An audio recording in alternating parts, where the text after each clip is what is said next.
Hello there and welcome back to the Science Sleepy Minds. Tonight, you are standing at the very edge of everything. Not the edge of your bed, not the edge of your neighbourhood, not even the edge of the farthest ocean trench you once saw in a documentary at 2 a.m. No, you're standing at the edge of the entire universe, toes curled over a line that may or may not exist, staring into a question so enormous it has kept philosophers, physicists, poets, and probably a few over-caffeinated Reddit users awake for thousands of years. What exists outside the edge of the universe? Fair warning, your brain probably will not survive this one intact, and honestly, neither will mine, but that is what makes it fun. So, before you get comfortable, take a moment to like the video and subscribe, but only if you genuinely enjoy what I do here. Also, drop a comment with your location and your local time. I always love seeing who is tuning in from São Paulo at midnight versus someone in Tokyo catching this over breakfast. Now, dim the lights, maybe turn on a fan for that soft background hum, and let's ease into tonight's journey together. You take a breath. The room around you is quiet, maybe a little too quiet, and in that silence the question starts to swell. Outside the universe. The phrase alone is a contradiction, like asking what is north of the North Pole or what happened before time began. And yet you cannot stop your mind from reaching for an answer, because that is what human minds do. They reach. They have always reached. Picture the earliest version of you, not literally you of course, but one of your ancient ancestors, maybe 40,000 years ago, standing on a grassy ridge somewhere in what we now call Southern Africa. The stars are absurdly bright because there is no light pollution, no phone screens, no glowing city skyline bleeding into the horizon. Just darkness and stars. That ancestor tilts their head back and feels the same vertigo you feel right now. The sky looks like a dome, a giant bowl flipped upside down over the earth, and somewhere in that ancient brain a question sparks. What is on the other side of the bowl? It is, as far as we can tell, one of the oldest questions our species has ever asked. Archaeologists and anthropologists still argue whether the earliest cave paintings, those sweeping ochre spirals in places like Lascaux and Chauvet, were purely artistic, or whether some of them were primitive cosmological maps, attempts to chart the shape of the heavens. There is no consensus, but the mere possibility tells you something wonderful. We have been trying to draw the edge of the universe for at least 30,000 years. The Babylonians had a tidy answer. Around 4,000 years ago, in the Fertile Crescent between the Tigris and Euphrates rivers, Babylonian scholars imagined the cosmos as a layered sandwich. The Earth was a flat disk floating on a vast freshwater ocean called the Apsu. Above it arched a solid dome. Think of an upside-down metal mixing bowl called the firmament, and on the other side of that dome was more water, a heavenly ocean held back by the sky itself. The stars were little holes poked through the metal, letting divine light leak in. It is poetic and slightly terrifying, because if the dome ever cracked, well, cosmic flood. You can see why the story of a great deluge shows up in so many Mesopotamian myths. The edge of the universe, in their model, was essentially a ceiling that could spring a leak. Here is the quirky part. Some Babylonian texts describe a creature, half scorpion, half human, guarding the gates at the rim of the earth where the sun rises and sets. The scorpion people were boundary sentinels, standing at the literal edge of reality, making sure nothing wandered in or out that was not supposed to. So if you're ever feeling underqualified for your job, remember that somebody once assigned the task of guarding the border of existence to a giant scorpion person, and apparently that was a completely reasonable staffing decision. You drift forward through the centuries. The ancient Egyptians had their own architecture of the edge. The sky was the goddess Nut, arched on her hands and feet over the earth god Geb, and the stars travelled along her body. The edge of the universe was, in a sense, the edge of a divine figure. The Greeks took things in a different direction. By the 6th century BCE, thinkers like Anaximander were proposing that the Earth floated freely in space, not resting on turtles or pillars or the back of a very patient whale. That was radical. But even Anaximander placed the cosmos inside a series of rings, wheels of fire wrapped in mist, and beyond the outermost ring, the question lingered. What is out there? Aristotle, a couple of centuries later, built the model that would dominate Western thought for nearly 2,000 years. He stacked the cosmos into concentric crystalline spheres. The moon got a sphere, the sun got a sphere. Each visible planet got its own sphere, and beyond the outermost sphere of the fixed stars was the prime mover, an unchanging, perfect entity that set everything spinning but occupied no space at all. For Aristotle, asking what existed outside the final sphere was nonsensical. There was no outside. Space, matter, and place simply ended at that boundary, and beyond it was neither void nor substance. It was nothing, but not even the kind of nothing you can picture. Scholars still argue whether Aristotle meant literal non-existence or a more subtle, metaphysical concept that simply does not translate well into modern language. And so, right at the starting line of recorded intellectual history, you find the same fork in the road that will haunt every section of tonight's journey. Either the universe has an edge and something lies beyond it, or the universe has no edge because beyond is a word that stops making sense at a certain scale. Both options make your stomach drop a little. Both options are frankly rude to the human imagination, but you are here and you are curious and the night is long, so you keep walking. You keep walking, and as you do, the Babylonian dome behind you fades, the crystalline spheres of Aristotle grow transparent, and you begin to sense something that every civilization has bumped into eventually. The edge of the universe is not just a place, it is a mirror.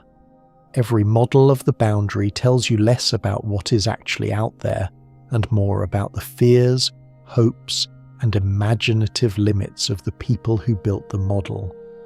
The Babylonians feared floods, so their edge was water. The Greeks worshipped order, so their edge was geometry.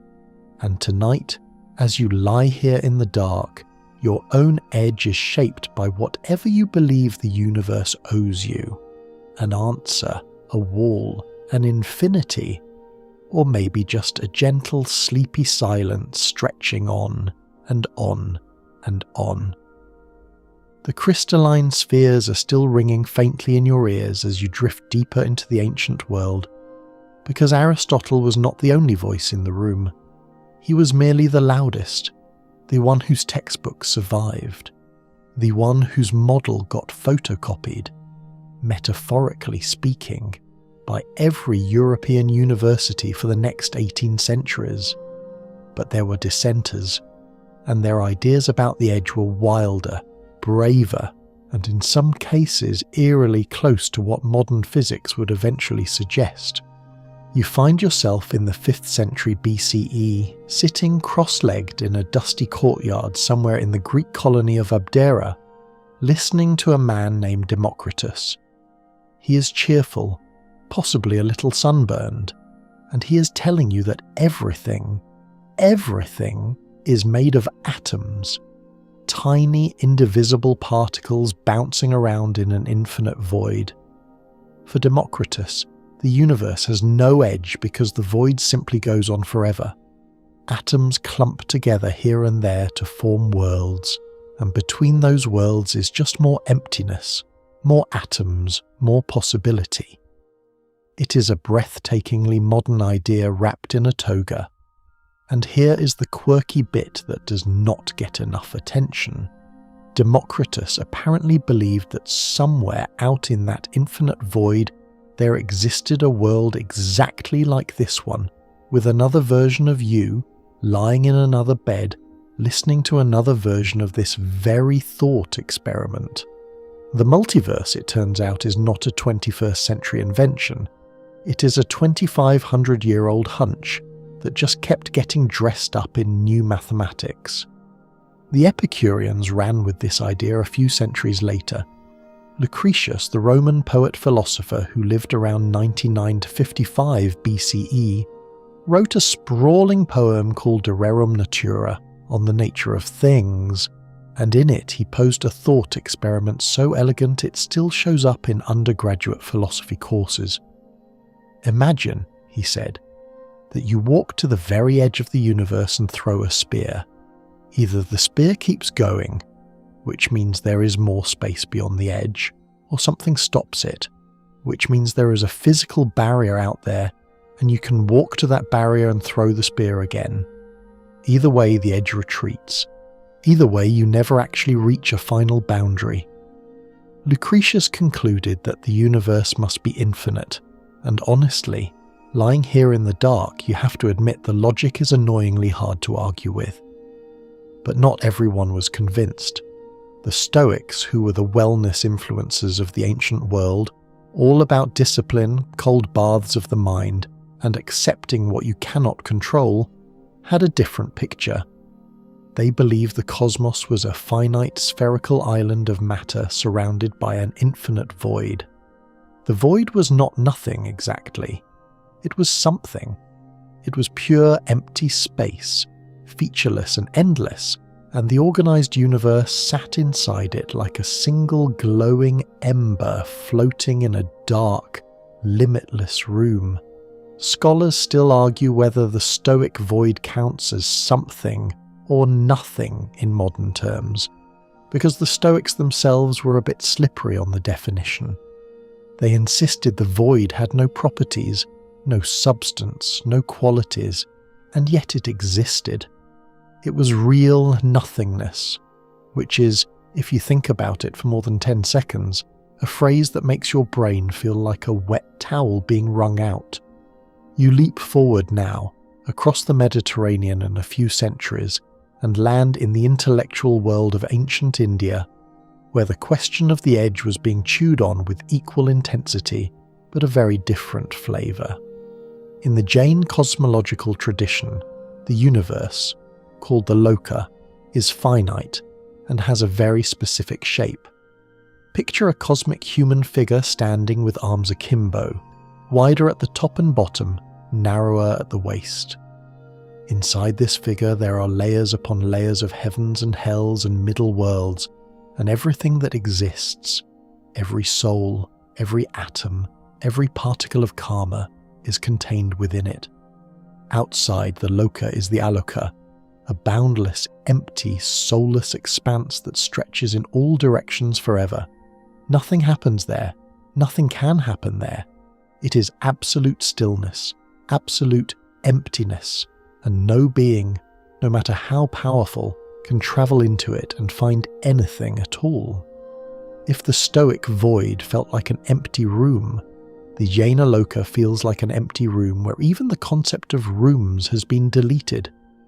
Meanwhile, Hindu cosmology was busy being spectacularly imaginative in the other direction. The Puranic texts describe a universe that is just one egg, the Brahmanda, floating in an infinite ocean alongside countless other cosmic eggs, each containing its own version of reality, each governed by its own Brahma, each cycling through creation and destruction on timescales so vast they make the age of our observable universe look like a coffee break. The edge of one universe is simply the shell of the egg, and beyond it is more ocean and more eggs. You're lying in a bed inside an egg, inside an ocean, inside a concept that is almost indistinguishable from the modern multiverse hypothesis, except it was written down roughly 2,000 years earlier and comes with significantly better mythology. Now you slide westward again, into the early centuries of the Common Era, where the question of the edge collided head-on with theology. Early Christian thinkers inherited the Aristotelian model: finite cosmos, concentric spheres, prime mover, but they had to reconcile it with a God who was described as infinite, omnipresent, and not particularly interested in being contained by a crystal ball. This created a genuine intellectual crisis. If God is everywhere and the universe has an edge, is God beyond the edge? And if so, is beyond the edge a real place after all? Theologians like Augustine of Hippo wrestled with this by arguing that God exists outside of space and time entirely, that the question, where is God before creation, is malformed, because there is no where and no before without creation itself. It is a move that sounds suspiciously like what modern cosmologists say when you ask them what existed before the Big Bang, and that is not a coincidence. The intellectual DNA of these ancient debates is threaded directly into the language physicists use today. You're noticing a pattern now, and it is worth pausing to let it settle. Every ancient civilization that stared hard enough at the sky eventually arrived at the same crossroads. The universe is either infinite, in which case outside is meaningless, or the universe is finite, in which case outside is either nothing, or void, or water, or God, or more universes, or a territory guarded by scorpion people. Remember them, and none of those answers is fully satisfying. The question is a loop. It feeds on itself. You throw the spear, and the edge moves, and you walk to the new edge, and you throw again. And somewhere in the distance Lucretius is nodding with a smug little grin, because he told you this would happen. The night is still young, and the ancient world is dissolving behind you now like ink in warm water. Ahead, the medieval cosmos is assembling itself, layer by glowing layer, and a few very brave, very stubborn thinkers are about to push the question of the edge into territory that will cost at least one of them his life. The ink of the ancient world has barely faded when you find yourself wrapped in the dense golden light of the medieval cosmos, and it is, you have to admit, one of the most beautiful models of reality anyone has ever built. Forget the lazy stereotype of the Middle Ages as a scientific wasteland. The people who constructed this universe were meticulous, deeply mathematical, and occasionally poetic enough to make you want to weep. They were also, it should be said, spectacularly wrong about almost everything, but they were wrong in the most gorgeous way imaginable. You're standing at the centre. Earth is beneath your feet, heavy and still, the lowest point in all of creation. Around you, the celestial spheres begin to stack. First comes the sphere of the moon, that pale, familiar face, and everything below it, your world, your weather, your messy human drama, belongs to the sublunary realm, the zone of change and decay. Above the moon, things get purer. You pass through the sphere of Mercury, then Venus, then the Sun, which is not at the centre of anything but is just another planet on its own crystalline track. Then Mars, Jupiter, Saturn, each embedded in a transparent rotating shell, and beyond Saturn you hit the sphere of the fixed stars, that great speckled dome where every visible star is pinned like a thumbtack on a celestial bulletin board.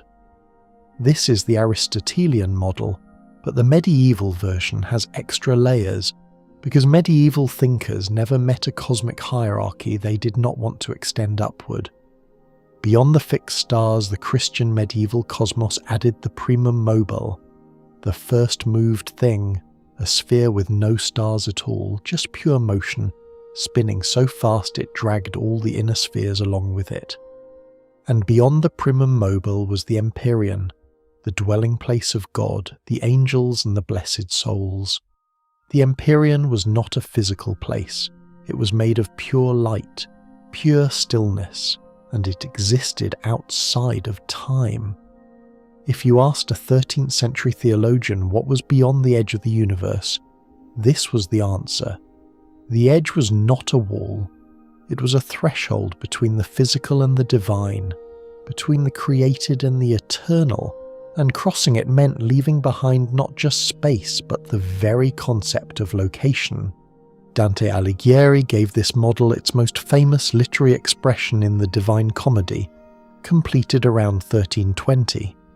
You may have encountered Dante in a high school class where the teacher focused mostly on the inferno because, let us be honest, hell is more exciting in a classroom than heaven. But the Paradiso is where Dante does something genuinely mind-bending. As he ascends through the celestial spheres, guided by Beatrice, he eventually passes beyond the primum mobile and enters the Empyrean, and there he sees the entire universe from the outside.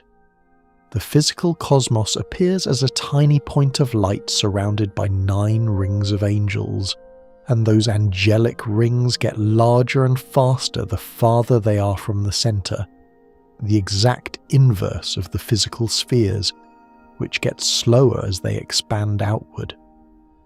Dante has essentially described a universe that curves back on itself, where the centre of the physical world and the centre of the divine world are connected through a kind of geometric inversion. Scholars still argue whether Dante was consciously describing something like a hypersphere, a 4-dimensional object that is finite but has no boundary, or whether he just stumbled into advanced topology because he was a poet with an unusually vivid imagination. Either way, the medieval edge was not a dead end, it was a doorway. And that is a surprisingly sophisticated idea, because it sidesteps the Lucretian spear problem entirely. You cannot throw a spear past the Empyrean because the Empyrean is not in space. It is the reason space exists. Throwing a spear at it would be like trying to mail a letter to the concept of justice. The address does not work. But not everyone in the medieval world was content with this tidy architecture. You turn your attention now to a figure who tends to show up in every history of cosmology with a slightly tragic aura, like a brilliant musician who played the right notes 2 centuries too early. Nicholas of Cusa, a German cardinal, philosopher and mathematician, published a book in 1440 called De Docta Ignorantia, on learned ignorance, and in it he made a claim that should have gotten him in far more trouble than it did. The universe, Cusa argued, has no circumference and no centre. It is not infinite in the way God is infinite, but it is interminable, meaning it has no definable boundary. Every point in the cosmos could consider itself the centre, because no point is privileged. The Earth is not special. The stars are not fixed. The whole machine is, in a word, relative.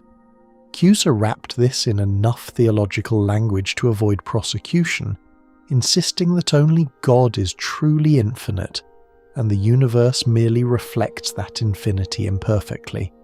But the seed was planted.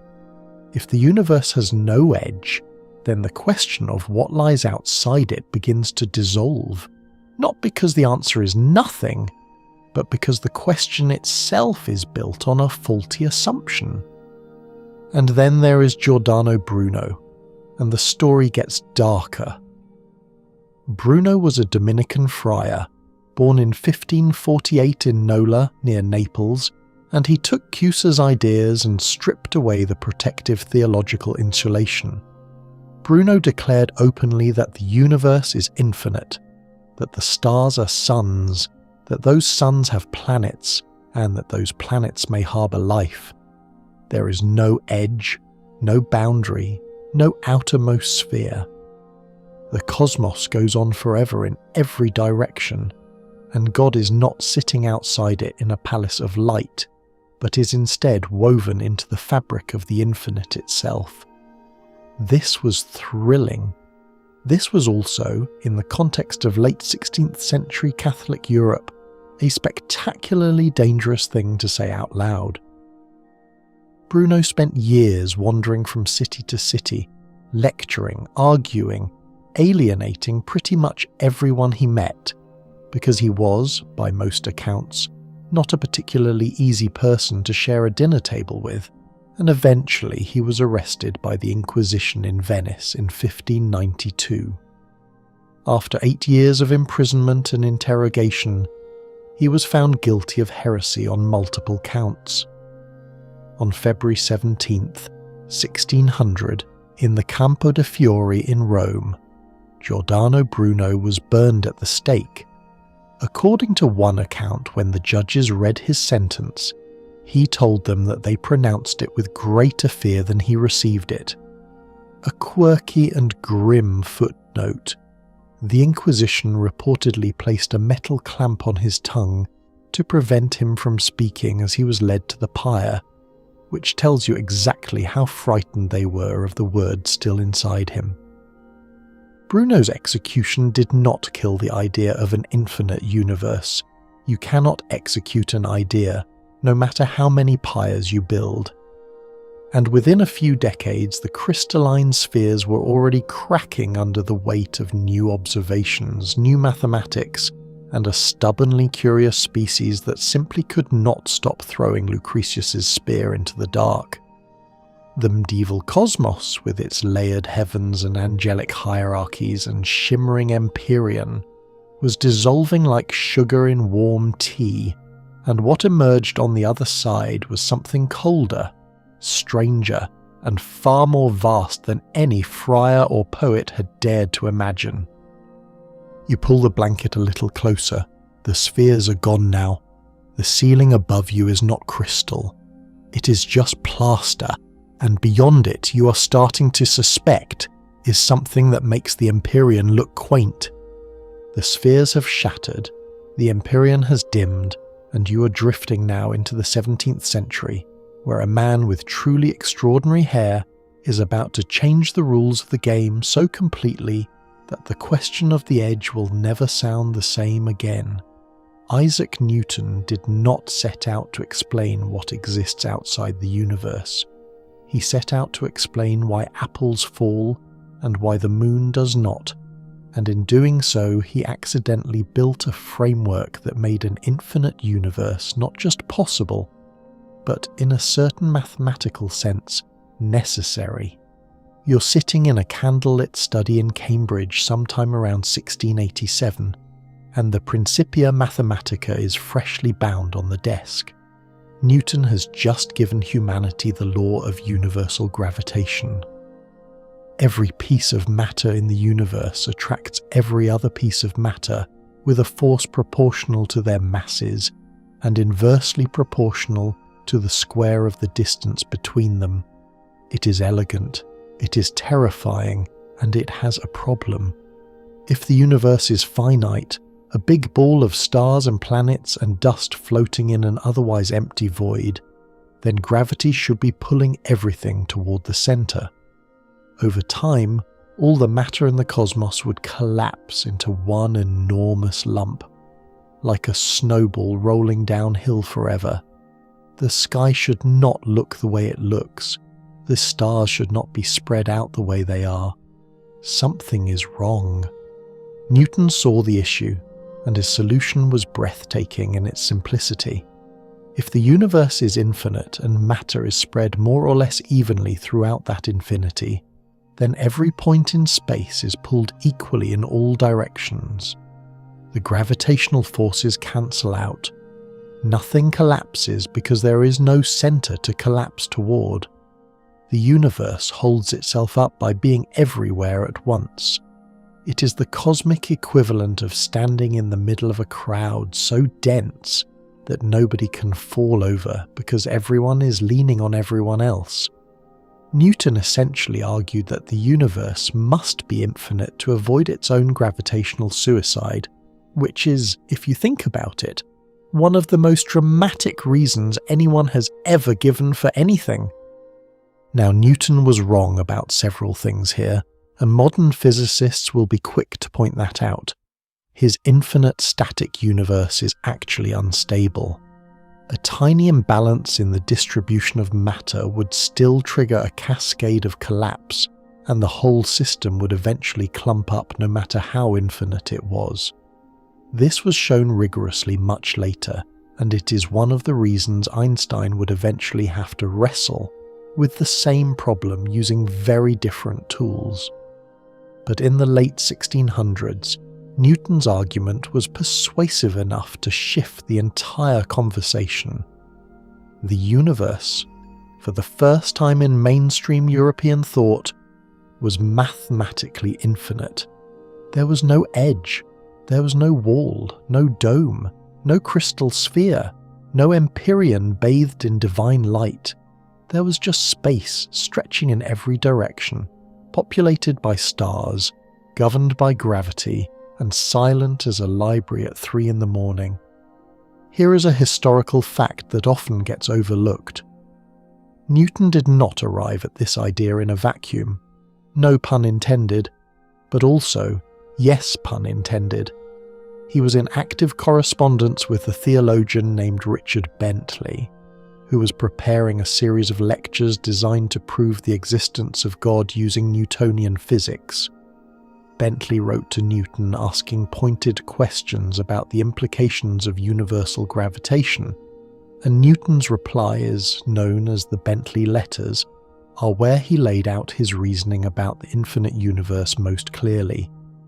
The edge of the universe was being debated not in a physics lab, but in a conversation between a physicist and a priest, which is fitting because, as you have noticed by now, this question has never belonged to any single discipline. It lives in the overlap between science, philosophy, and a deep, almost spiritual unease about boundaries. And yet the infinite Newtonian universe had its own peculiar discomfort.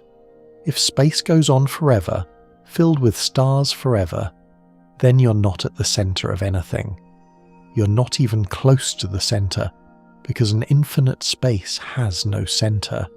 You're just somewhere, an arbitrary coordinate in an endless grid, and your position is no more meaningful than any other position.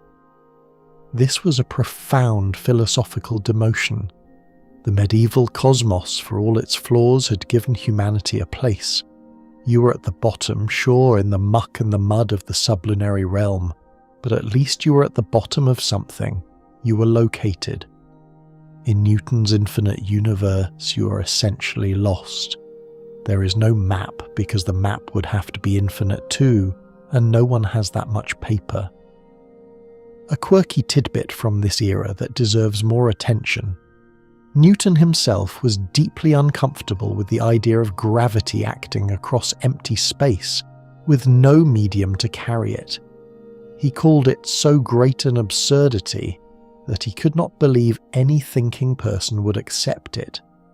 Gravity, in his own framework, was a force that reached across millions of miles of vacuum and somehow pulled on object without touching them, without any rope or chain or mechanism. It worked perfectly in the equations, but it felt like magic, and Newton hated that. He spent years looking for a physical explanation, some kind of invisible substance, some ether, some cosmic plumbing, and never found one. The man who explained the edge of the universe away could not explain how his own theory operated, and scholars still argue whether this haunted him personally or whether he simply filed it under problems for future generations and moved on to alchemy, which he also spent a truly alarming amount of time on. You lie still and let this sink in. The universe, as of the late 17th century, has gone from a cosy series of nested shells to a yawning, possibly infinite expanse, held in place by an invisible force that even its discoverer found suspicious. The edge has not been found, it has been mathematically dissolved. And the question of what lies beyond has been replaced by a new, arguably more unsettling question. What does it mean to live in a universe that might simply go on forever, with no outside, no boundary, no place where the stars finally stop and something else begins? You want an answer. Everyone wants an answer. But the night sky has a counter-argument, and it has been hanging above your head this whole time, obvious and ignored, like a plot hole in a movie you love too much to criticize. The sky is dark. The night is dark. And if the universe is truly infinite, truly eternal, truly stuffed with stars in every direction for all of time, then the sky should not be dark at all. It should be blazing with light, a wall of white fire from horizon to horizon, and the fact that it is not, the fact that you can look up and see blackness between the stars, is about to become the most important clue in the entire story. But that clue belongs to the next stretch of the path, and you're already sinking deeper into the pillow, so let it wait just a moment longer. The dark sky is above you right now. You can feel it even through the ceiling, even through the roof, that vast black canvas peppered with tiny points of light, and it seems like the most ordinary thing in the world. Of course the sky is dark at night. The sun has set, the stars are far away, and darkness is just what happens when you're not looking directly at a light source. Except that if the universe is infinite and eternal, the way Newton's framework suggested, then darkness should not happen at all. Every single line of sight in every direction should eventually terminate on the surface of a star.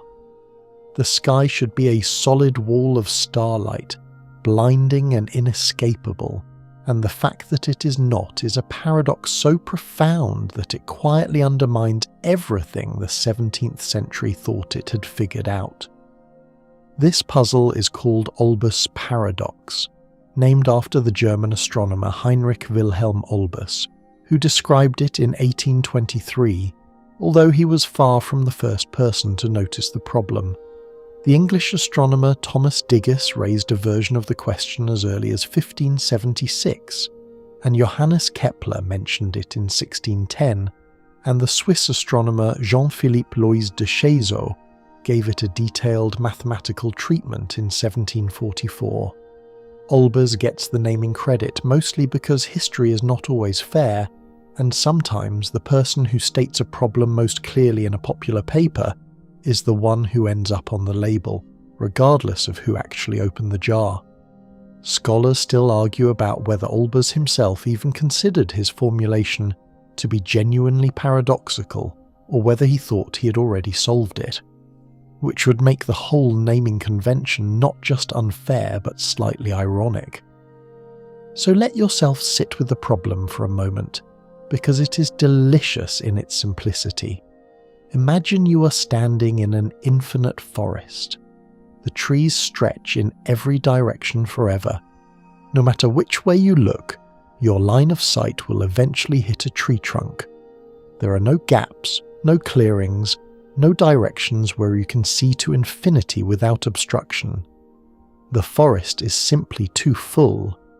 Now, replace the trees with stars. In an infinite universe that has existed forever, every line of sight should hit a star eventually.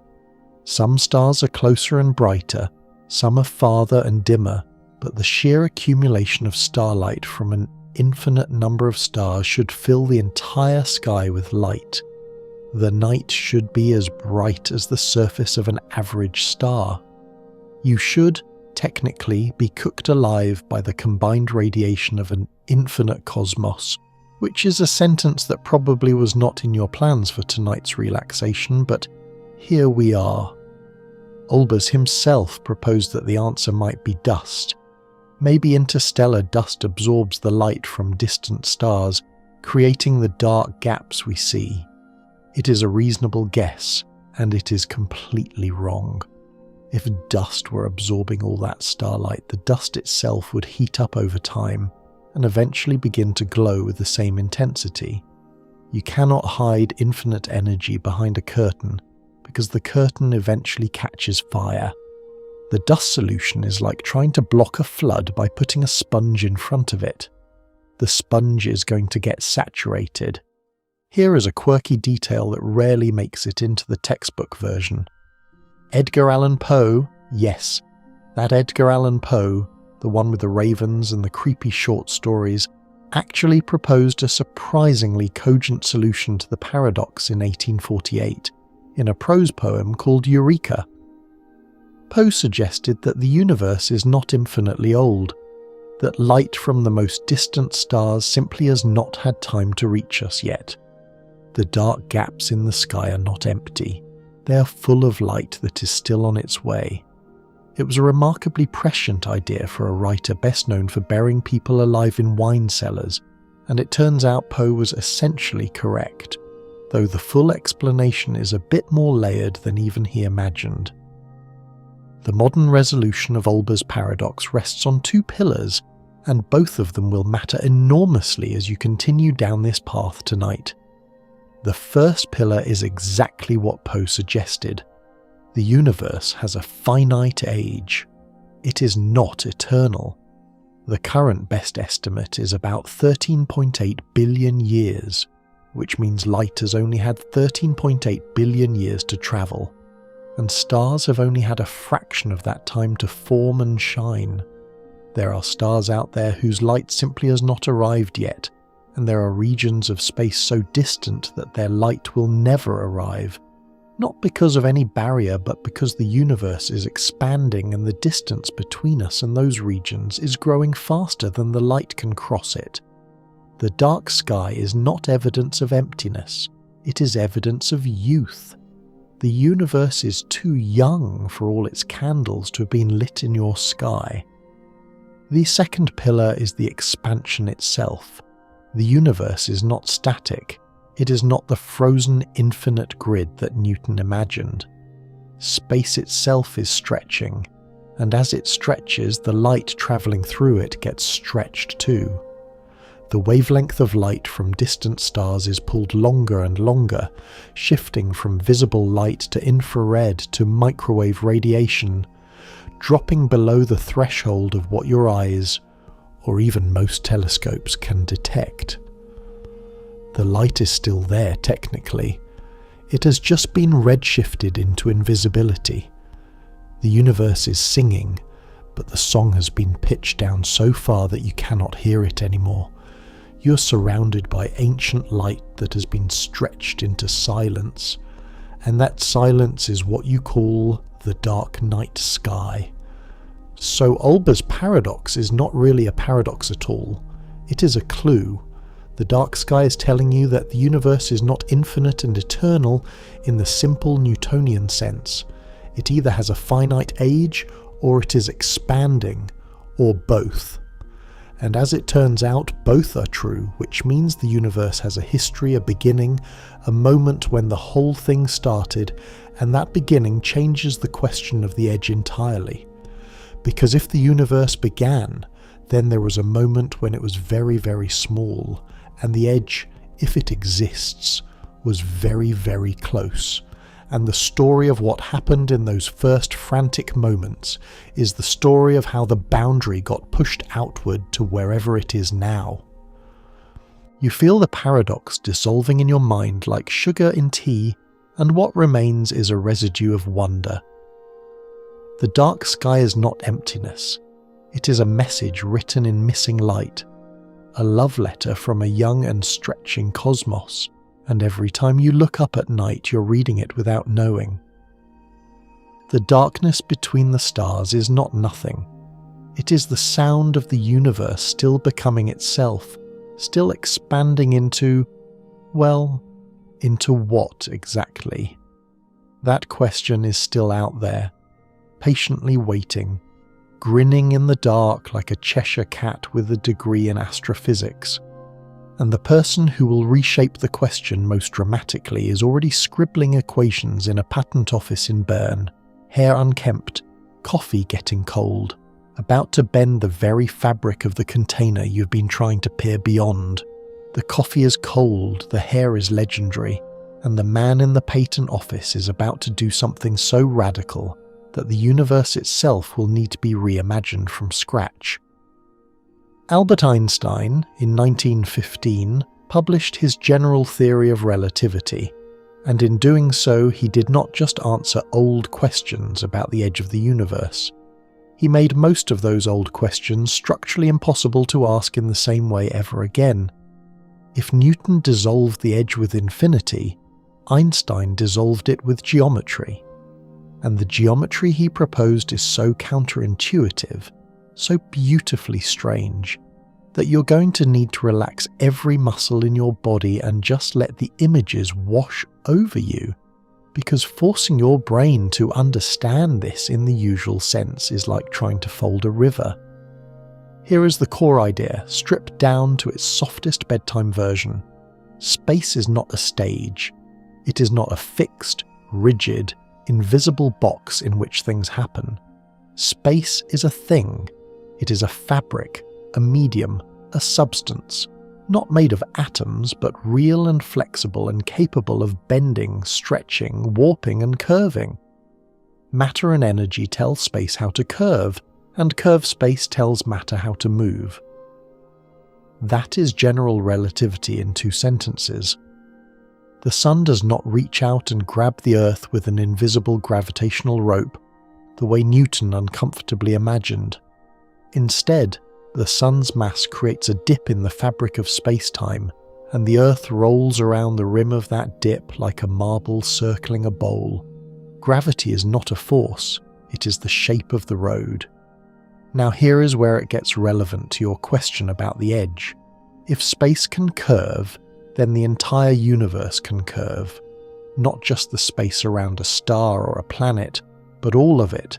The whole thing, the totality of existence bent into a shape. And the shape it takes determines whether the universe has an edge, and if so, what kind of edge it is. Imagine an ant walking on the surface of a balloon. The ant can walk in any direction for as long as it likes, and it will never reach an edge. There is no wall, no cliff, no boundary marker where the balloon surface ends, and yet the surface is finite. It has a measurable area. It wraps around on itself, and if the ant walks long enough in a straight line, it will eventually return to where it started. The surface of the balloon is finite but unbounded. It has no edge, but it is not infinite. This is the kind of universe Einstein's equations made possible. A universe that curves back on itself, where outside is not a direction you can point in because every direction you point loops back around, like a cosmic Pac-Man screen except in 3 dimensions, which is the part where your brain starts making that quiet, sizzling sound. You're not the ant, obviously. You're a 3-dimensional being, so the balloon analogy is incomplete. The surface of the balloon is 2-dimensional, and it curves through a 3rd dimension that the ant cannot perceive. If our 3-dimensional universe curves in the same way, it curves through a 4th spatial dimension that you cannot perceive. You cannot step outside the universe any more than the ant can step off the surface of the balloon, because outside is not a place in your available dimensions. It exists, mathematically, in the equations that describe the curvature, but it is not somewhere you can go or look or throw a spear. Lucretius, remember him and his spear, would be extremely frustrated by this, because the spear just curves with the space and comes back and hits him in the back of the head, which is either a profound cosmological lesson or the setup for history's nerdiest slapstick routine. Einstein himself initially believed the universe was static, eternal, unchanging, neither expanding nor contracting.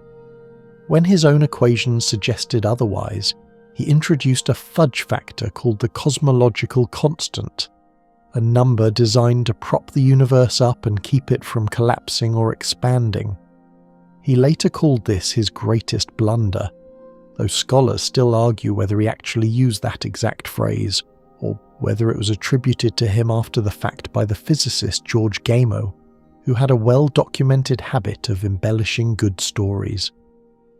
Regardless, the cosmological constant turned out to be not entirely wrong. It just meant something different from what Einstein intended, and it will come back to haunt this story in a later stretch of the night when you encounter dark energy. Here is a quirky tidbit that often gets lost in the grandeur of relativity. Einstein was not the only person working on these ideas. The German mathematician Hermann Minkowski, who had actually been one of Einstein's teachers and had once described young Albert as a lazy dog in class, was the one who formalized the idea of spacetime as a single four-dimensional entity. Minkowski merged space and time into one inseparable fabric in 1908, 7 years before general relativity was complete. Without Minkowski's framework, Einstein's theory would have been much harder to express, and yet Minkowski died in 1909 at the age of 44 from appendicitis, and never saw his former student's greatest achievement. The edge of the universe, as we now understand it, was partially built by a man who called Einstein lazy, and then died before the building was finished. History is not subtle in its ironies. So where does this leave you and your question? If Einstein is right, and every experiment conducted in the century since has confirmed that he is, to an almost absurd degree of precision, then the universe might not have an edge at all. It might be a closed, self-contained, finite but unbounded blob of curved space-time, and asking what is outside it is like asking what is north of the North Pole. The question is grammatically valid but geometrically meaningless. The word outside assumes a framework, a larger space in which the universe is embedded, and general relativity does not require that larger space to exist. The mathematics works perfectly well without it. The universe can be everything, truly everything, without needing an external container. But might is doing a lot of heavy lifting in that paragraph, and you noticed, because whether the universe is actually closed and curved or flat and infinite, or some other strange shape depends on measurements. Real measurements of the actual cosmos, and those measurements are about to take center stage. The fabric is stretching. Something happened 13.8 billion years ago that set the whole thing in motion, and the evidence for it is written in the faintest whisper of radiation that fills every cubic centimeter of the space around you, right now, even in the gap between your pillow and your cheek. That whisper of radiation is patient. It has been waiting for you for over 13 billion years, and it does not mind waiting a little longer while you settle deeper into the covers. But the story it tells is urgent, because it is the story of the beginning, not just the beginning of stars and galaxies and planets, but the beginning of space itself. The moment the container you have been asking about was born, which means it is also the moment the edge, whatever it is, first existed. You're winding the clock backward now past everything you know, past your apartment, past the formation of Earth, past the ignition of the sun, past the assembly of the Milky Way, past the first generation of stars, past the moment when atoms themselves first formed. You are falling backward through time at an alarming rate, and the universe is getting smaller around you, hotter, denser, louder. Everything is compressing. The galaxies are unmixing. The cosmic web is tightening. The spaces between things are shrinking because space itself is shrinking. You pass through an era when the universe was a seething fog of plasma, so hot and dense that light could not travel through it. Photons bounced off free electrons like pinballs in a machine with no exit, and the universe was opaque, a glowing wall of orange-white fire in every direction. And then you go further still, and the temperature rises into the billions, the trillions, and the fundamental forces of nature begin to merge and the distinction between matter and energy blurs, and the laws of physics as you know them start to dissolve, and then you hit a wall. Not a physical wall, but an epistemic one. The very first fraction of a second, the era before roughly 10 to the minus 43 seconds after the beginning, is a mystery. This is the Planck epoch, named after Max Planck. And during this vanishingly brief moment, the universe was so small, so hot, and so dense that general relativity and quantum mechanics, the two great pillars of modern physics, both apply simultaneously. And since those two theories are famously incompatible, our equations simply break. We do not know what happened during the Planck epoch. We do not have a theory of quantum gravity that works. We are, in the most literal sense, scientifically speechless about the very first heartbeat of existence. But we do know what happened shortly after, and the man who first proposed it had to fight for decades to be taken seriously. Georges Lemaitre was a Belgian Catholic priest, a mathematician, and a physicist, and in 1927 he published a paper arguing that the universe is expanding. Not just that galaxies are moving apart, but that the fabric of space itself is stretching, carrying everything with it like raisins in a rising loaf of bread. Lemaitre traced this expansion backward and concluded that at some point in the distant past, all the matter and energy in the cosmos must have been concentrated in a single, unimaginably dense state, which he poetically called the primeval atom. Everything began there. Everything expanded from there. The universe had a birthday. This idea was initially met with skepticism, and some of that skepticism was not particularly polite.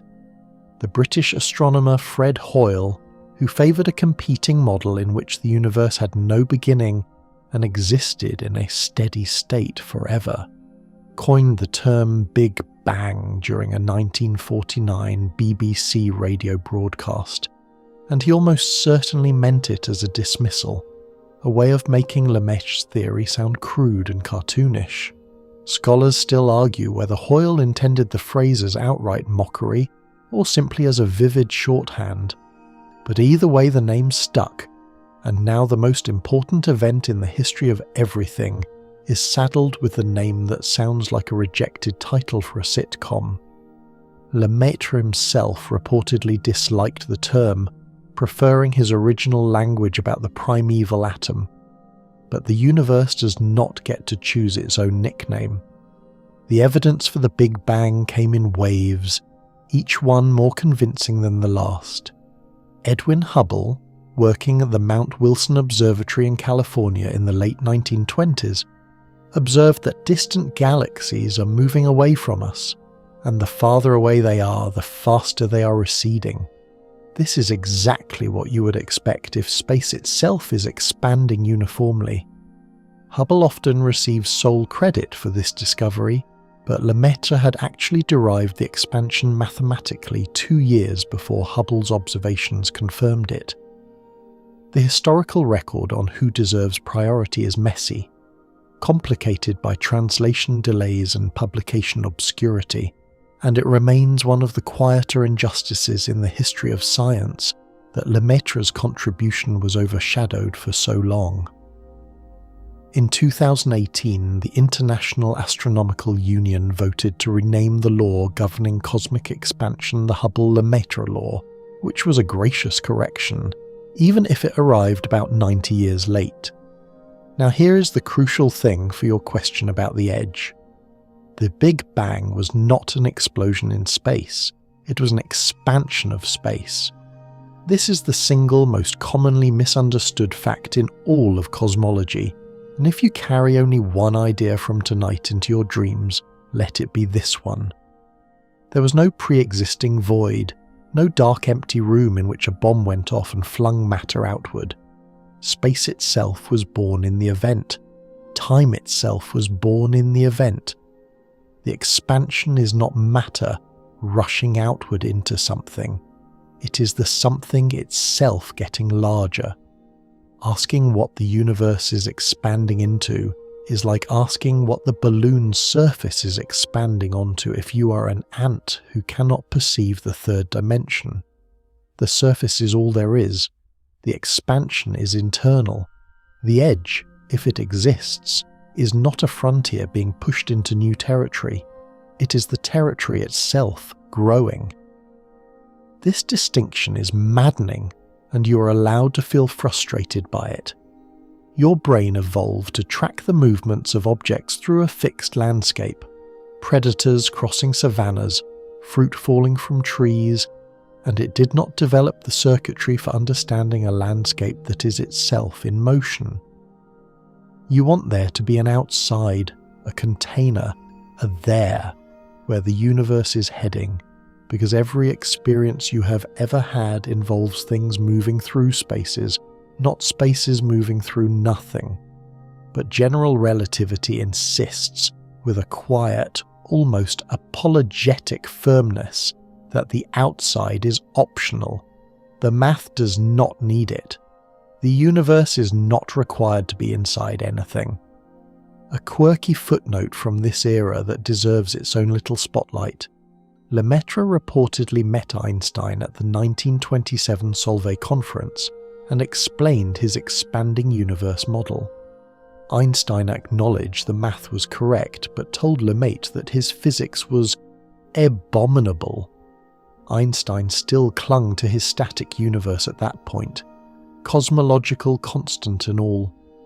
It would take several more years of mounting evidence before Einstein relented, and by then Lemaitre had already moved on to thinking about cosmic rays and the early universe. The priest had been right, the century's greatest physicist had been wrong, and the universe had a beginning, which meant it had a size, which meant the edge was real, and the question of what lay beyond it was no longer philosophical. It was measurable, and the first measurement was already glowing faintly in the static between television channels, waiting to be noticed. The static is everywhere. You've heard it before, probably without knowing what it was. If you have ever tuned an old analog television to a dead channel and watched the snow, that hissing, fizzing, black and white confetti, then you have seen the oldest light in the universe. About 1% of that static is not random electrical noise. It is the cosmic microwave background radiation, the afterglow of the Big Bang itself, and it has been travelling through space for approximately 13.8 billion years, getting colder and quieter with every passing eon, but never quite disappearing. It is, in a very real sense, the wallpaper of reality, and it is papering the inside of a room whose dimensions you're now trying to measure. The story of its discovery is one of the great accidental triumphs in the history of science. In 1965, two radio astronomers at Bell Labs in New Jersey, Arno Penzias and Robert Wilson, were working with a large horn-shaped antenna originally designed for satellite communications. They kept picking up a persistent low-level hum in their data, a faint microwave signal coming from every direction in the sky, uniform, constant, and deeply annoying. They could not get rid of it. They checked for equipment malfunctions, they recalibrated their instruments, and in one of the most endearingly human moments in cosmological history, they climbed inside the antenna and cleaned out pigeon droppings because they suspected the birds roosting in the horn were contaminating the signal.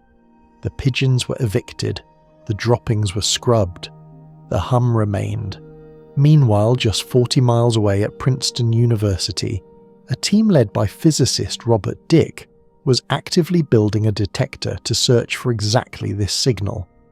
Dicke's team had predicted, based on Big Bang theory, that the early universe should have left behind a faint thermal glow, stretched by billions of years of cosmic expansion from blinding hot radiation down to cold microwaves. When Penzias and Wilson contacted Dicke to discuss their mysterious hum, Dicker reportedly turned to his colleagues and said, "Well, boys, we've been scooped." Penzias and Wilson won the Nobel Prize in 1978 for the discovery. Dicker did not, which remains one of those quiet heartbreaks in the history of physics that makes you want to write a very strongly worded letter to the Nobel Committee. Except that the Nobel Committee does not accept strongly worded letters, and also Dicker passed away in 1997, and the prize is not awarded posthumously.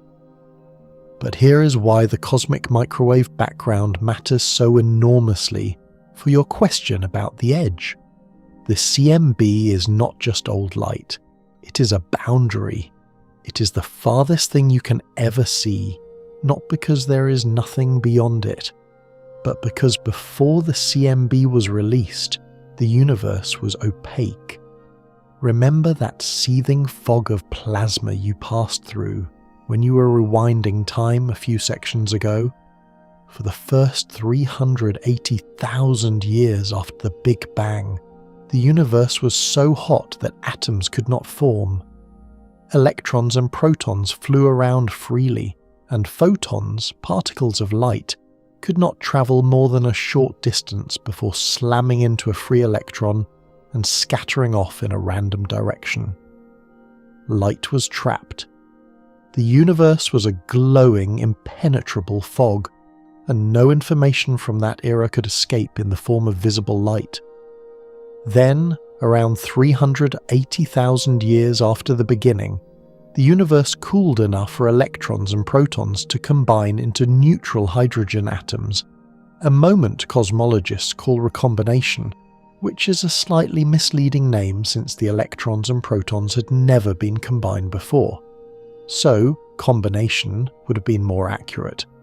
But physics has a long tradition of naming things in ways that are either confusing or actively unhelpful, and this is just another entry in that tradition. When recombination happened, the fog cleared. Photons were suddenly free to travel unimpeded, and they have been travelling ever since, stretching with the expansion of space, cooling from a blazing 3,000 degrees to a frigid 2.7 degrees above absolute zero, until they arrive at your television antenna, or your radio telescope, or the gap between your pillow and your cheek, as a faint, nearly uniform hiss. The CMB is essentially a photograph of the universe at age 380,000, and it surrounds you in every direction like the inside of a spherical shell. When you look at the CMB, you're looking at the surface of last scattering, the moment light was first released, and you cannot see beyond it by any electromagnetic means. It is the ultimate curtain. Everything that happened before recombination is hidden behind that wall of ancient light, and everything that exists beyond the distance from which CMB photons have travelled is hidden too, not by opacity, but by the simple fact that light has not had enough time to cross the gap. This is where the distinction between the observable universe and the actual universe becomes critical, and it is a distinction that will shape every remaining section of tonight's journey. The observable universe is a sphere centered on you, literally on you, wherever you happen to be lying right now, with a radius of about 46.5 billion light-years. That number sounds paradoxical since the universe is only 13.8 billion years old, but remember, space has been expanding the entire time light has been travelling.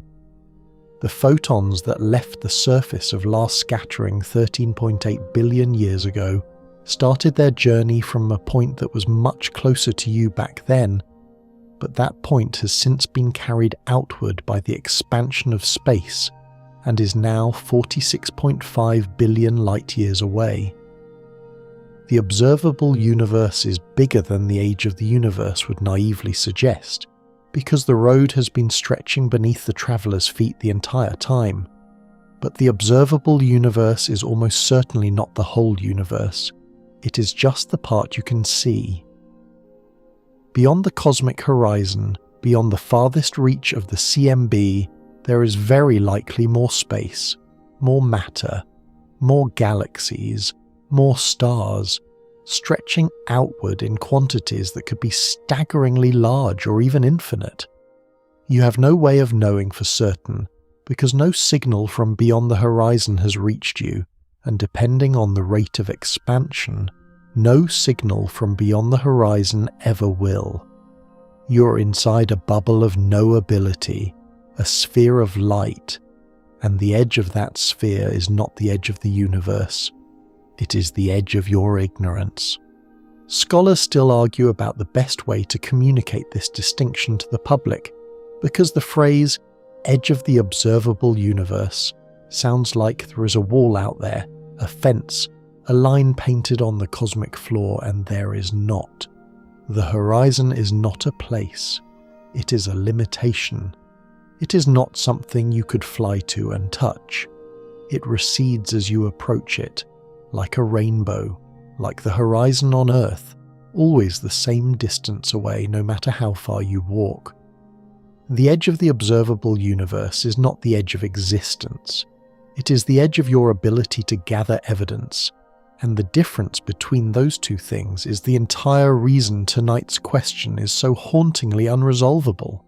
You press your ear into the pillow and listen. Somewhere in the static, the CMB is still humming, still arriving, still painting the inner walls of your knowable world with the light of a 380,000-year-old sunrise. And beyond it, something or nothing is waiting. The hum of the CMB is still in your ears, ancient and patient, and you're floating now at the edge of the observable universe, pressing your face against the glass of a window that will not open. You can see the afterglow. You can measure its temperature.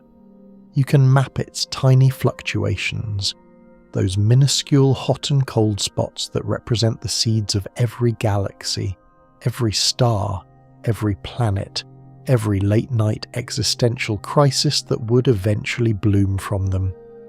But you cannot see past it. The curtain is drawn, and the CMB is both the most generous gift the universe has ever given to science and the most frustrating wall it has ever built.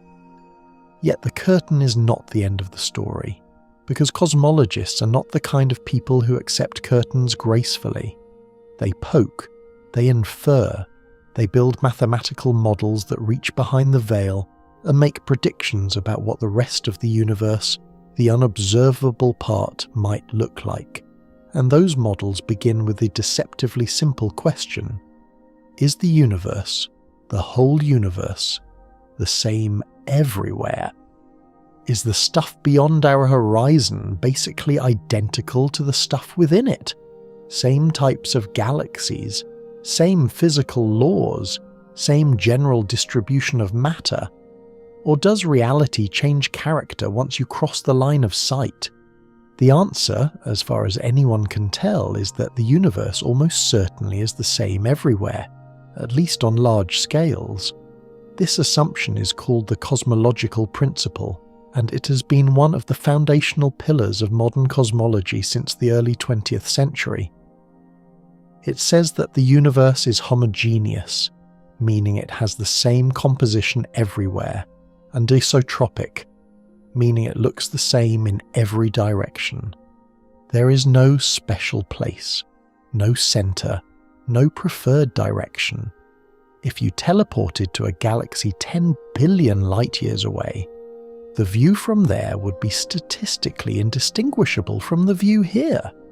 Different specific galaxies, sure, but the same types, the same densities, the same cosmic web of filaments and voids, the same laws of physics governing everything.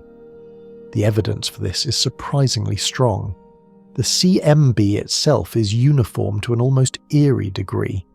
Its temperature varies by only about 1 part in 100,000 across the entire sky. That uniformity tells you that the early universe was astonishingly smooth, and if it was smooth then, it is reasonable to assume it is smooth now, at least on scales larger than superclusters of galaxies. The distribution of galaxies we can actually observe also supports this.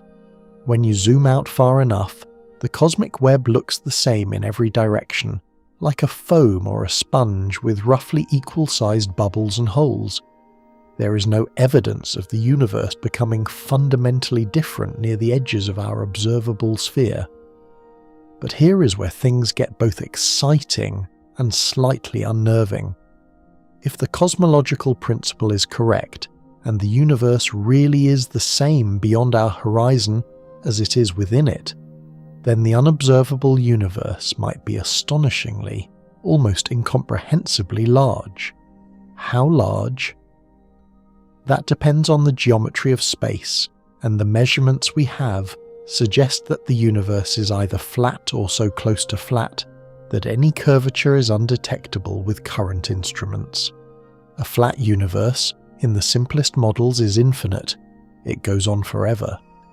The stuff beyond your horizon is not just more of the same for a little while, it is more of the same forever, in every direction, without end. You're sitting inside an observable bubble that is 93 billion light-years across, and that bubble may be an inconceivably tiny fraction of a totality that has no outer boundary at all. A mainstream historical fact that anchors this idea. In 2003, NASA's Wilkinson Microwave Anisotropy Probe, known as WMAP, produced the most detailed map of the CMB that had ever been created. The data from WMAP, combined with later data from the European Space Agency's Planck satellite launched in 2009, allowed cosmologists to measure the geometry of the universe with remarkable precision. The result was that space is flat to within a margin of error of about 0.4%. Flat. Not curved like a sphere, not curved like a saddle, but flat, like an infinite tabletop extending in all directions. This does not guarantee that the universe is infinite. A flat universe could still have exotic topology that wraps it into a finite shape, and you will encounter that idea soon enough. But the simplest interpretation of the flatness is that the universe just keeps going. Scholars still argue about whether the cosmological principle is truly fundamental or merely a useful approximation. Some researchers have pointed to anomalies in the CMB, a curious alignment of temperature fluctuations on the larger scales, sometimes called the axis of evil, in a cheeky nod to a certain political phrase, that might suggest the universe is not perfectly isotropic after all. If these anomalies are real and not statistical flukes, they could hint that the universe has a preferred direction, a subtle asymmetry that would undermine the cosmological principle and reopen the question of whether the stuff beyond the horizon is truly identical to the stuff within it. The debate is ongoing, the data is noisy, and no one has settled the question definitively. Here is a quirky thought experiment that physicists sometimes use to illustrate the scale of the unobservable universe. Imagine the observable universe, all 93 billion light-years of it, containing roughly 2 trillion galaxies, as a single grain of sand. In some inflationary models, the full universe might be so large that the number of observable universe-sized grains of sand needed to fill it would exceed the number of atoms in the observable universe. You would need more grains of sand than there are atoms in everything you can see, just to tile the floor of the actual cosmos. That is not infinity, technically, but it is so large that the difference between it and infinity is academic. Your brain physically cannot hold the number. It is too big for neurons. It is too big for metaphors. It is a quantity that exists only in the clean, cold language of mathematics, and even mathematicians tend to get a little wide-eyed when they write it down. So the observable universe, that sphere of light with you at its centre, is a keyhole. You are peering through it at a room that might be the size of a closet or the size of an infinite ballroom, and you cannot tell which because the keyhole is all you have. The CMB paints the walls of the keyhole beautifully, and the cosmological principle whispers that the room probably looks the same everywhere. But the actual size, the actual shape, the actual question of whether there is an outside or whether the room simply is everything remains open. And the reason the room might be so incomprehensibly vast, the reason your observable bubble might be such a laughably tiny fraction of the whole, traces back to something that happened in the very first sliver of a second after the Big Bang. Something violent, something exponential, something so fast that it makes the speed of light look like a Sunday stroll through a park on a warm afternoon.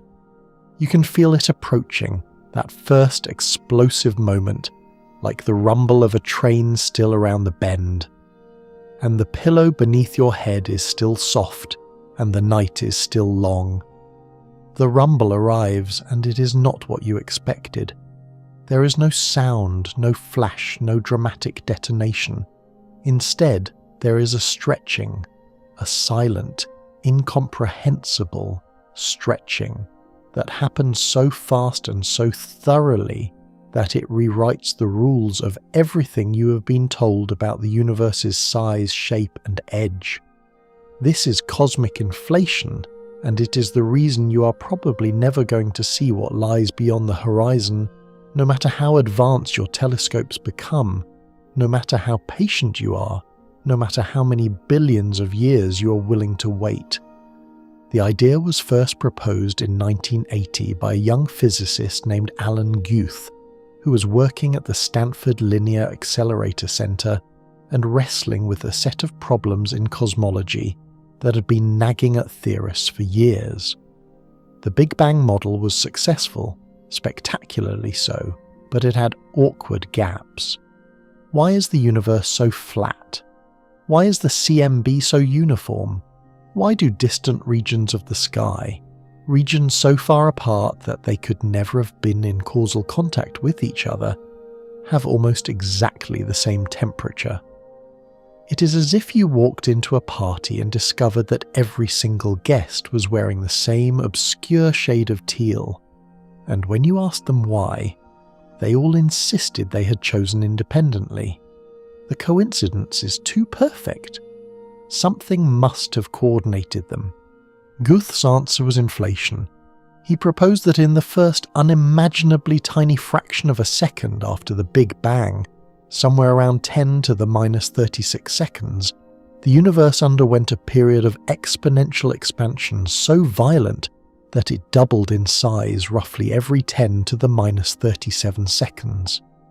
To put that in perspective, which is nearly impossible but worth attempting for the sheer dizziness of it, in approximately 10 to the minus 32 seconds, the universe expanded by a factor of at least 10 to the 26. A region of space smaller than a proton was stretched to something larger than the entire observable universe is today, and it happened faster than a photon could cross an atomic nucleus. The speed of light was not violated because nothing was moving through space. Space itself was stretching, and there is no speed limit on the expansion of space itself. The road can grow beneath your feet as fast as it wants. Only travellers on the road are bound by the speed limit. Here is the historical fact that gives inflation its emotional weight. Guth reportedly scribbled the initial idea in his notebook late at night, and wrote beneath it the words "spectacular realization." The notebook page still exists. It is one of those moments where the boundary between scientific discovery and personal wonder is completely transparent. A human being alone at a desk, realizing that the universe is vaster and stranger than anyone had previously calculated, and being honest enough to write down his own astonishment. Scholars still argue about whether Guth's original formulation was fully correct.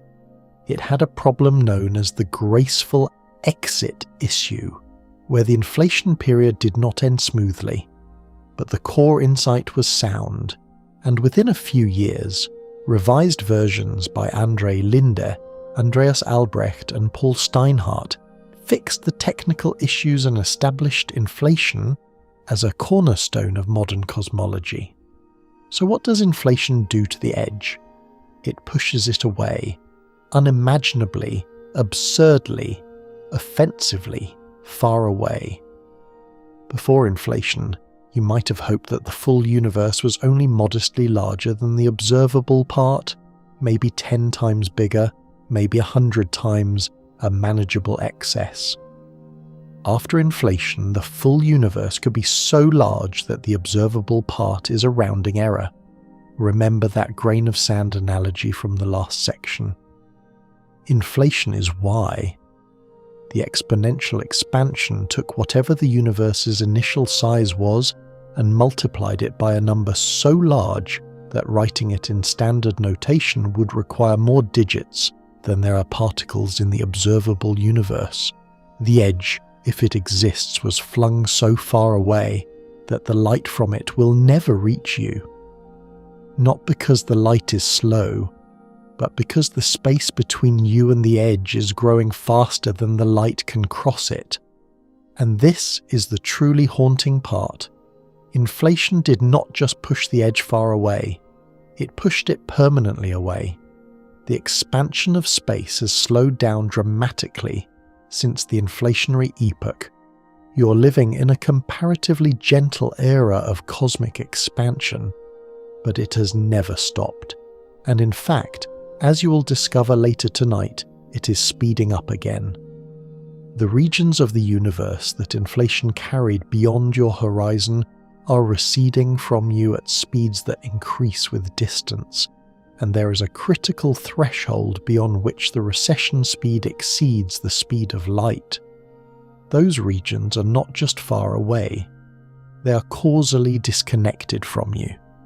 No signal, no photon, no gravitational wave, no message in any form can ever cross the gap. They are gone.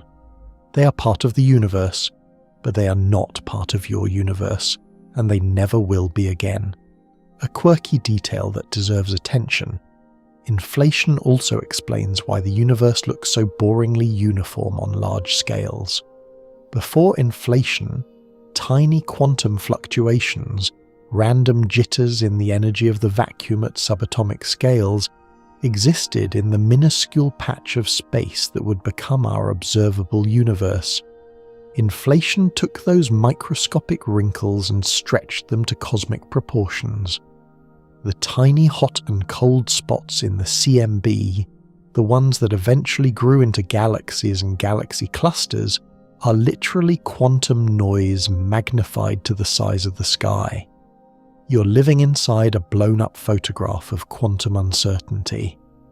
The largest structures in the universe, superclusters spanning hundreds of millions of light-years, are the fossilized remnants of subatomic randomness, which is either the most poetic thing in all of physics or the most absurd, and possibly both. You lie still and try to absorb this. The universe had a growth spurt. That growth spurt happened before the universe was even a trillionth of a trillionth of a trillionth of a second old. It took a patch of space smaller than anything you could ever see, and blew it up to a size larger than anything you could ever see. And in doing so, it made the question of the edge not just difficult but potentially unanswerable. Because the edge, if it is out there, is receding into a distance that grows faster than information can travel. The observable universe is a bubble. Inflation made the bubble cosmically tiny compared to the whole, and the whole might be finite, or it might be infinite, and you might never, ever know which. Your eyelids are heavy. The inflationary epoch is over. The universe has settled into a slower, gentler expansion, the kind that allows atoms to form and stars to ignite, and a species of curious primates to eventually evolve and ask questions about edges. But the shape of the container, the geometry of everything, is still undetermined, and the next question is one of the most elegant in all of science. Is the universe shaped like a sphere, a saddle, or a tabletop? And does the answer determine whether you could ever, even in principle, find the edge by walking in a straight line forever? The geometry lesson is coming, and it is softer than you think. The geometry lesson begins not with equations but with a piece of paper. You are holding it in your mind right now, a single flat sheet, and you lay it on an imaginary table in front of you.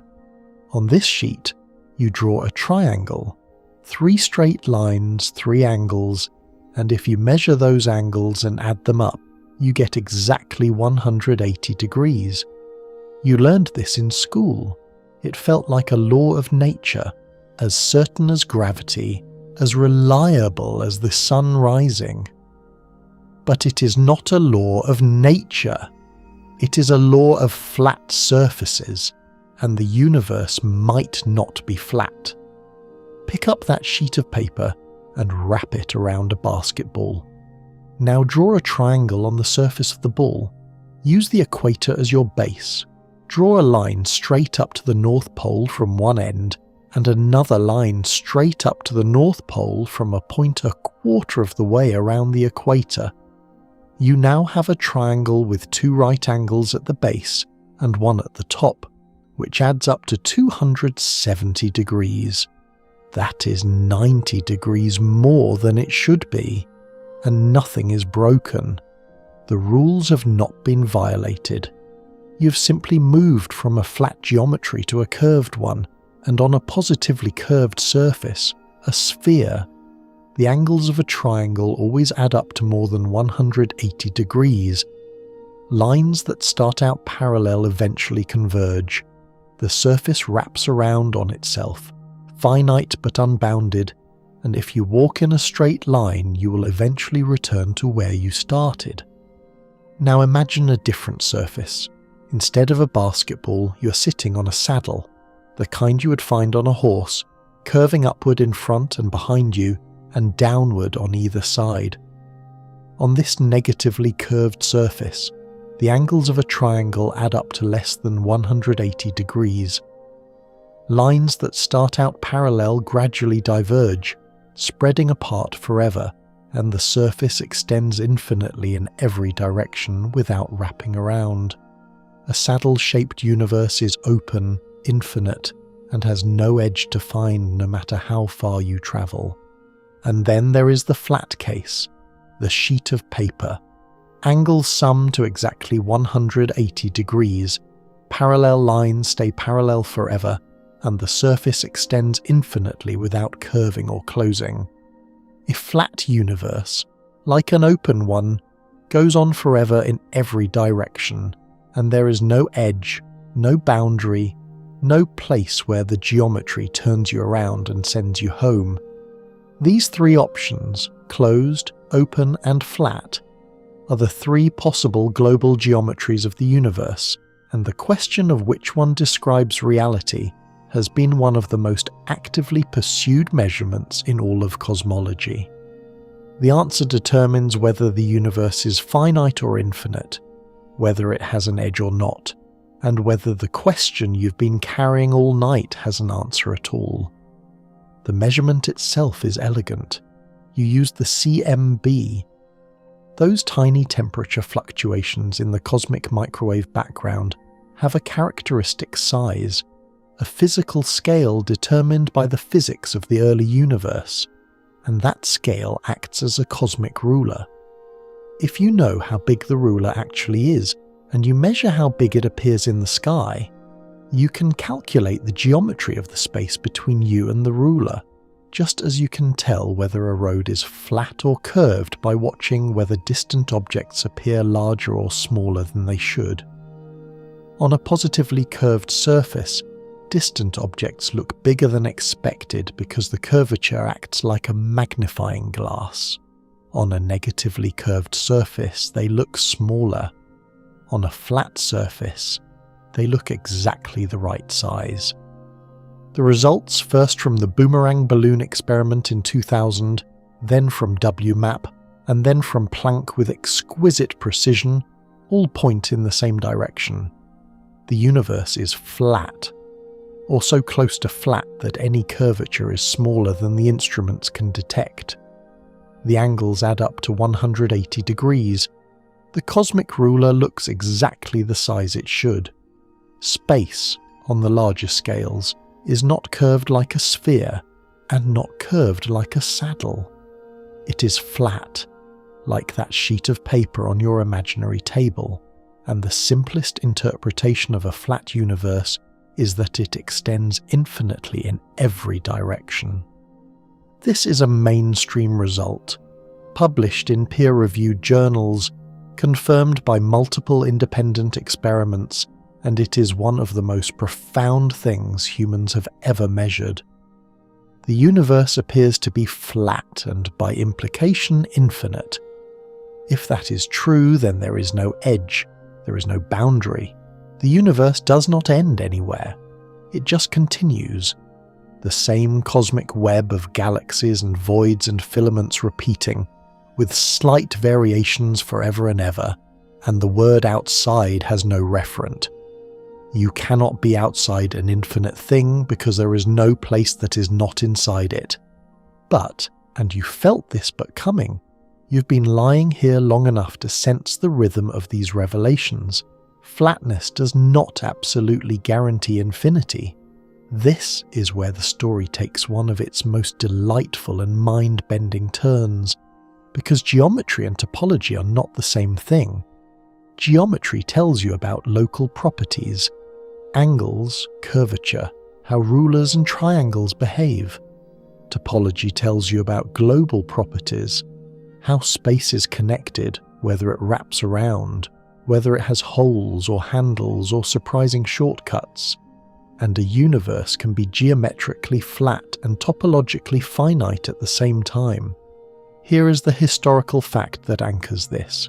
In 2003, a team led by Jean-Pierre Luminet published a paper proposing that the universe might have the topology of a Poincaré dodecahedral space, a 12-face geometric shape where opposite faces are glued together with a twist.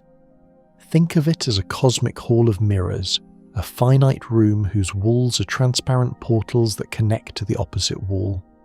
If you walk through one face, you would emerge from the opposite face, slightly rotated, and you would never reach an edge because there is no edge, only connections. The universe would be finite in volume but boundless in experience. You could walk forever and never hit a wall, and yet the total amount of space would be limited. Scholars still argue whether the CMB data supports this topology or not, and the debate has not been conclusively settled. A quirky implication of this kind of topology is that you might be able to see yourself. If the universe wraps around and the total size is smaller than the observable horizon, then light leaving the back of your head could, in principle, travel all the way around the cosmos and arrive at your eyes from the front. You would see the same galaxies in multiple directions, like reflections in a funhouse mirror, and the CMB would show repeating patterns, match circles on opposite sides of the sky. Cosmologists have searched for these matched circles. So far they have not found them convincingly, which either means the universe is not wrapped in this way, or it is wrapped but on a scale larger than the observable horizon, in which case the wrapping is real but undetectable, which is exactly the kind of answer the universe loves to give. Technically true, practically useless, and philosophically infuriating. You breathe. The geometry is flat, the topology is uncertain.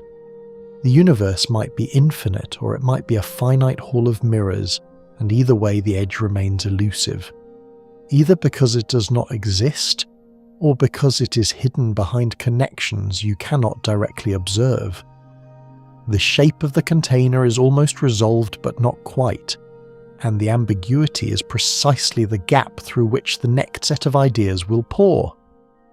The Hall of Mirrors is still shimmering at the edges of your imagination, and you're not done with topology yet, because the dodecahedral model was only one possibility in a much larger catalogue of shapes the universe might secretly be wearing.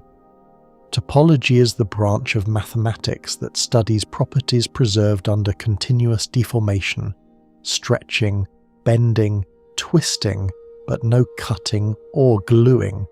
And it turns out that even a perfectly flat universe has a surprising number of ways it can be connected to itself without anyone inside it noticing the seams.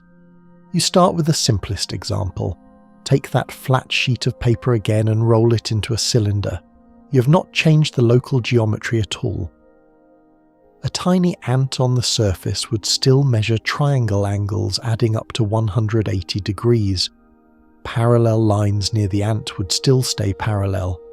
But the topology has changed dramatically because now one direction wraps around. If the ant walks along the length of the cylinder, it goes on forever, but if it walks around the circumference, it comes back to where it started. The universe, in this model, would be infinite in some directions and finite in others, which is a strange thought to hold in your head, but a perfectly valid mathematical construction. Now take the cylinder and bend it so the two open ends meet, forming a donut. This is a torus, and it is the topological darling of theoretical cosmologists who enjoy watching people's faces when they suggest the universe might be donut-shaped. A flat torus is finite in every direction, geometrically flat everywhere, and completely without edges. Walk north long enough, and you arrive back where you started. Walk east long enough, and the same thing happens. The universe is a room where every wall is a portal to the opposite wall, and the room is finite, and the room is everything. No outside, no beyond. Just a finite, seamless, endlessly traversable loop in every direction. Here is a mainstream historical fact that grounds this in real science rather than pure abstraction. In 2015, a comprehensive analysis of Planck satellite data specifically tested for the signature of a toroidal topology in the CMB. If the universe were a three-torus, the three-dimensional version of the donut, then the CMB would exhibit specific correlations, matched patterns that repeat in predictable ways depending on the size and orientation of the torus. The analysis found no convincing evidence of such patterns, which placed a lower bound on the size of any possible toroidal universe. If space is a torus, it is a very large torus, with each side at least roughly the diameter of the observable universe, making the wrapping undetectable with current data. The topology could still be toroidal, but if so, it hides itself behind the same frustrating curtain that the CMB drapes over everything beyond the observable horizon. The torus is only the beginning. Mathematicians have catalogued 18 distinct flat three-dimensional topologies, called the Euclidean three manifolds, and each one wraps space in a different way. Some of them twist as they wrap, so that when you return to your starting point you come back mirror-reversed, like a three-dimensional Mobius strip. Others wrap differently in different directions, creating asymmetric loops where a round-trip north might be twice as long as a round-trip east. And beyond the flat topologies, if you allow for slight positive or negative curvature, the catalogue explodes into an even wider zoo of possible shapes, each with its own predictions for what the CMB should look like, and each stubbornly refusing to be confirmed or ruled out by the data. A quirky tidbit that belongs here. The idea of a multiply-connected universe, one that wraps around, has a long and slightly underappreciated history. Carl Schwarzschild, the same physicist who solved Einstein's equations for black holes while literally serving on the front lines of World War I, wrote a paper in 1900 discussing the possibility that space might have non-trivial topology. He did this 15 years before general relativity was even published, using Newtonian physics and pure mathematical curiosity. Schwarzschild was imagining cosmic donuts and Möbius corridors, while the rest of the physics community was still adjusting to the idea that atoms might be real.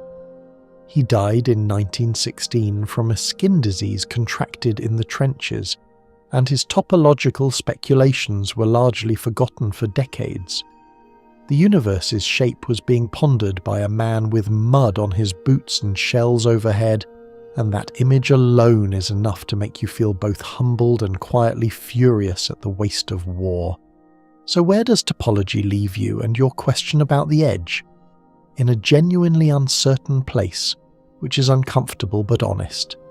If the universe has trivial topology, the simplest kind, no wrapping, no connections, just straight infinite flatness, then there is no edge and no outside, because the universe is infinite and contains everything. If the universe has non-trivial topology, a torus, a dodecahedron, a twisted prism, or any of the other mathematical possibilities, then there is still no edge, because every boundary connects to another boundary, and you can never reach a wall. Either way, the edge does not exist as a physical barrier you could touch or photograph. The topology either eliminates it through infinity or eliminates it through connection, and you are left with a universe that has no outside in any direction you can point. But that has not stopped people from imagining an outside anyway.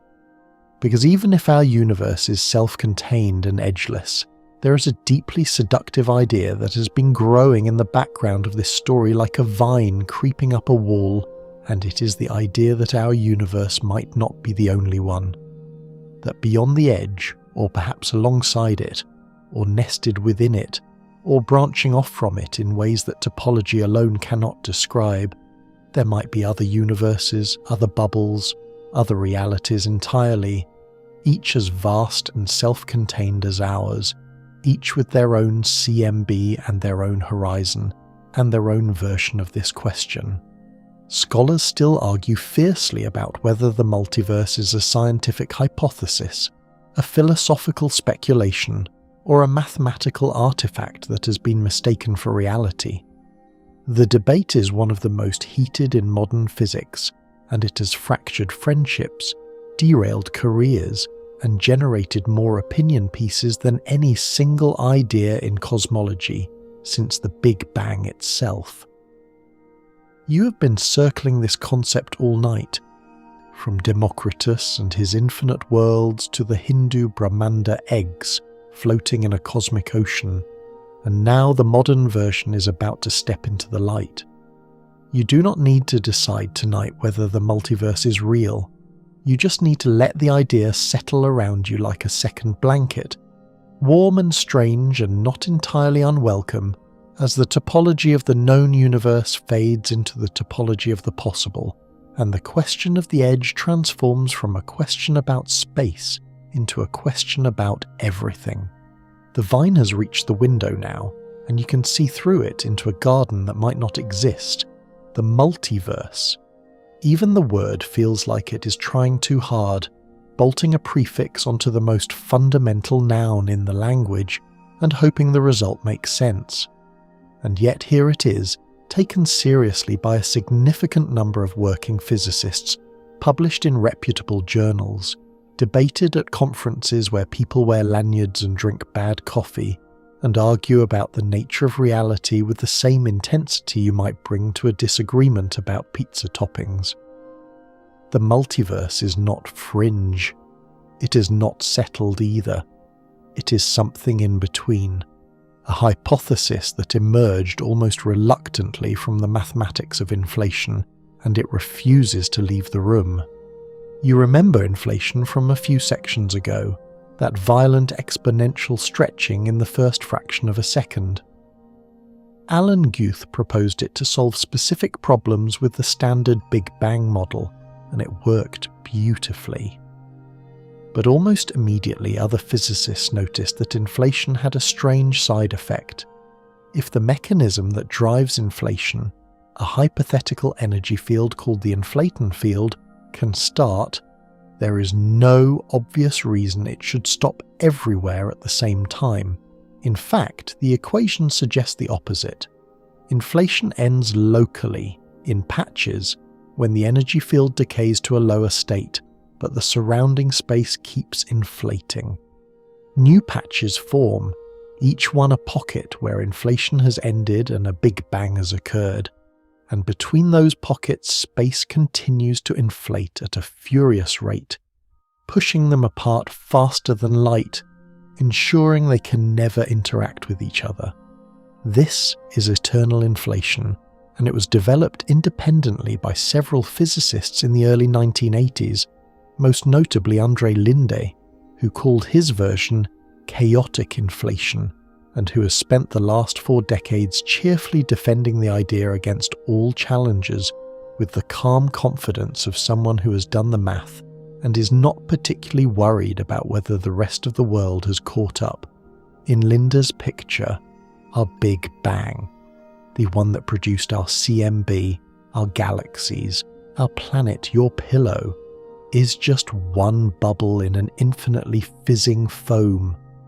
New bubbles are forming constantly, each one nucleating its own pocket universe with its own initial conditions, its own expansion history, and potentially its own version of the laws of physics. The foam never stops. Inflation, once started, is essentially impossible to turn off globally, because the inflating regions always expand faster than the non-inflating regions can consume them. The process is eternal to the future, and possibly eternal to the past, and the result is a multiverse of staggering, almost offensive proportions. Here is the mainstream historical fact that gives this idea its scientific credibility. In 1983, Alexander Vilenkin published a landmark paper showing that eternal inflation is not just a possibility, but an almost inevitable consequence of most inflationary models. If the inflaton field has certain generic properties that are not fine-tuned or unusual, then eternal inflation follows automatically. You do not need to add it as a hypothesis. It falls out of the math like change from a coat pocket. Vilenkin's result shifted the multiverse from a speculative curiosity to a prediction of the leading cosmological paradigm, and that shift has never been fully reversed, even by its most vocal critics. So what does this mean for the edge of the universe? It means the concept fractures. Your universe, your bubble, might be finite or infinite within itself, depending on its geometry and topology. But even if it is finite, even if it has some kind of boundary or curvature that closes it off, it is floating in an eternally inflating background that contains an effectively infinite number of other bubbles. The edge of your universe is not the edge of existence. It is the edge of your bubble, and beyond it is more inflation, more stretching, more space being created at an exponential rate, and scattered through that inflating space are other bubbles, other universes, other realities with their own edges and their own interiors and their own versions of this question. A quirky detail that deserves its own moment. In some versions of eternal inflation, bubbles can collide. If another pocket universe nucleated close enough to ours in the inflating background, the two bubbles could expand into each other, and the collision would leave a mark, a bruise on the CMB, a circular region of slightly different temperature or polarization in the cosmic microwave background.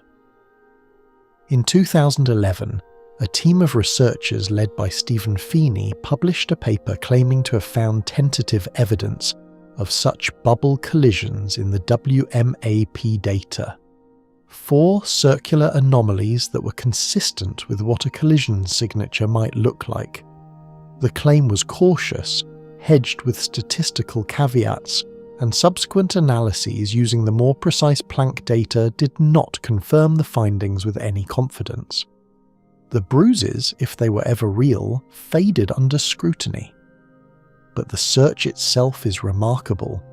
because it represents one of the very few ways the multiverse could, even in principle, leave an observable trace.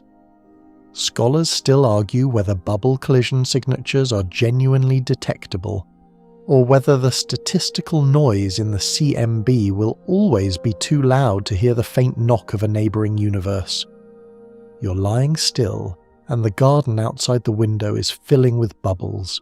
Some are enormous, some are tiny, and they appear and expand at random, pushing each other apart, each one a self-contained cosmos with its own sky, and its own horizon, and its own ant on a balloon wondering where the edge is.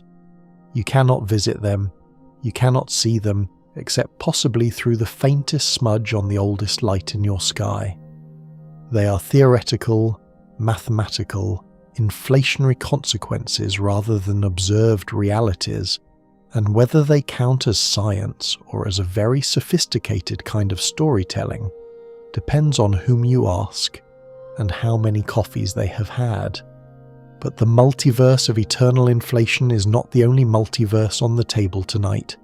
There is another version, one that comes not from cosmology, but from the deepest and most abstract corner of theoretical physics, a version that multiplies the possibilities not by inflating bubbles in space, but by counting the number of ways the fundamental equations of nature can be satisfied.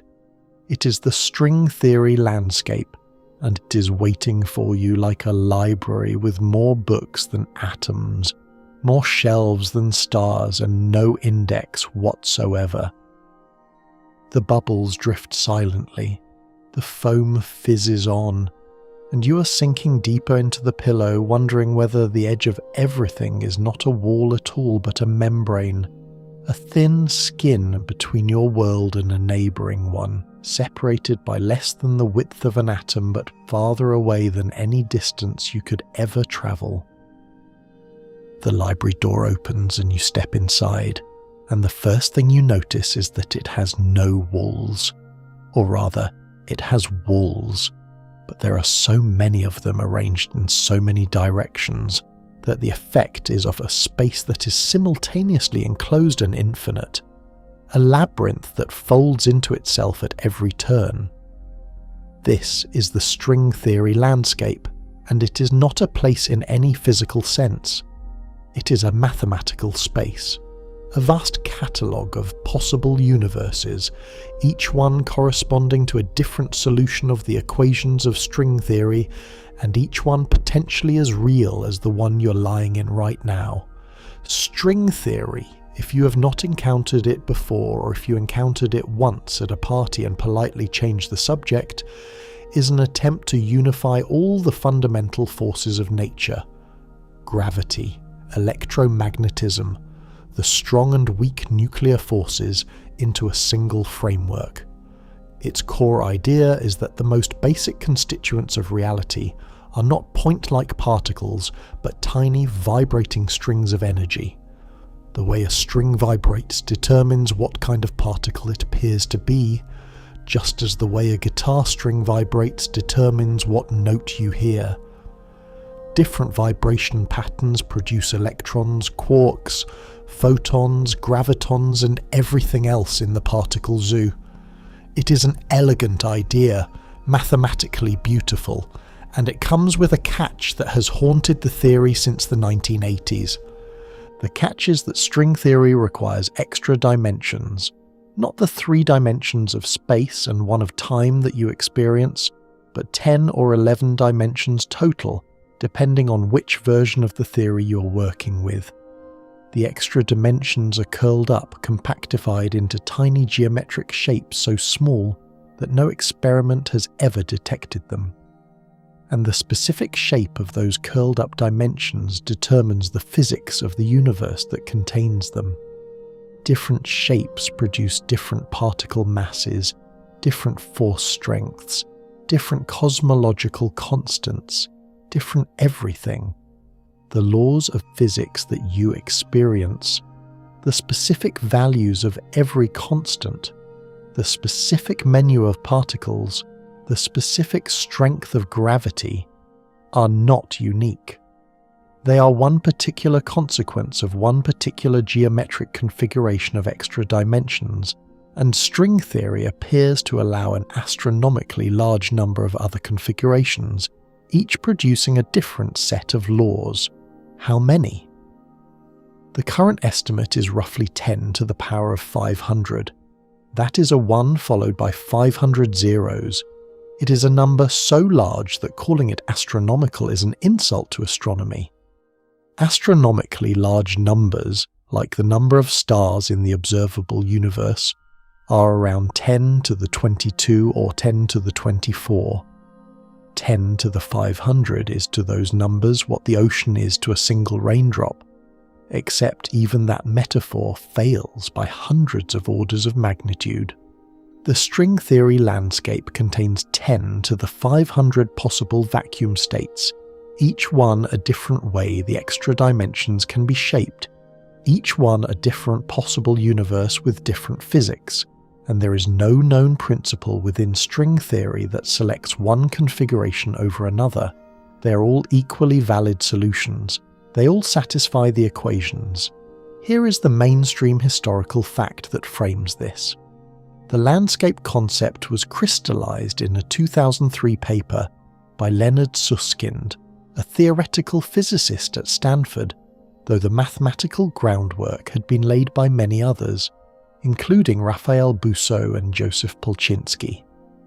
Susskind argued that the landscape was not a bug in string theory, but a feature, that combined with eternal inflation, it provided a natural mechanism for populating all those possible vacuum states. Each bubble in the eternally inflating foam settles into a different vacuum, a different configuration of extra dimensions, a different set of physical laws. The multiverse is not just many copies of the same universe. It is many fundamentally different universes, each with its own physics, its own chemistry, its own answer to the question of whether life could exist within it. This is where the anthropic principle enters the story, and it is one of the most divisive ideas in modern physics. The anthropic principle, in its simplest form, says that the reason our universe has the particular laws and constants it does is that if it did not, we would not be here to ask the question.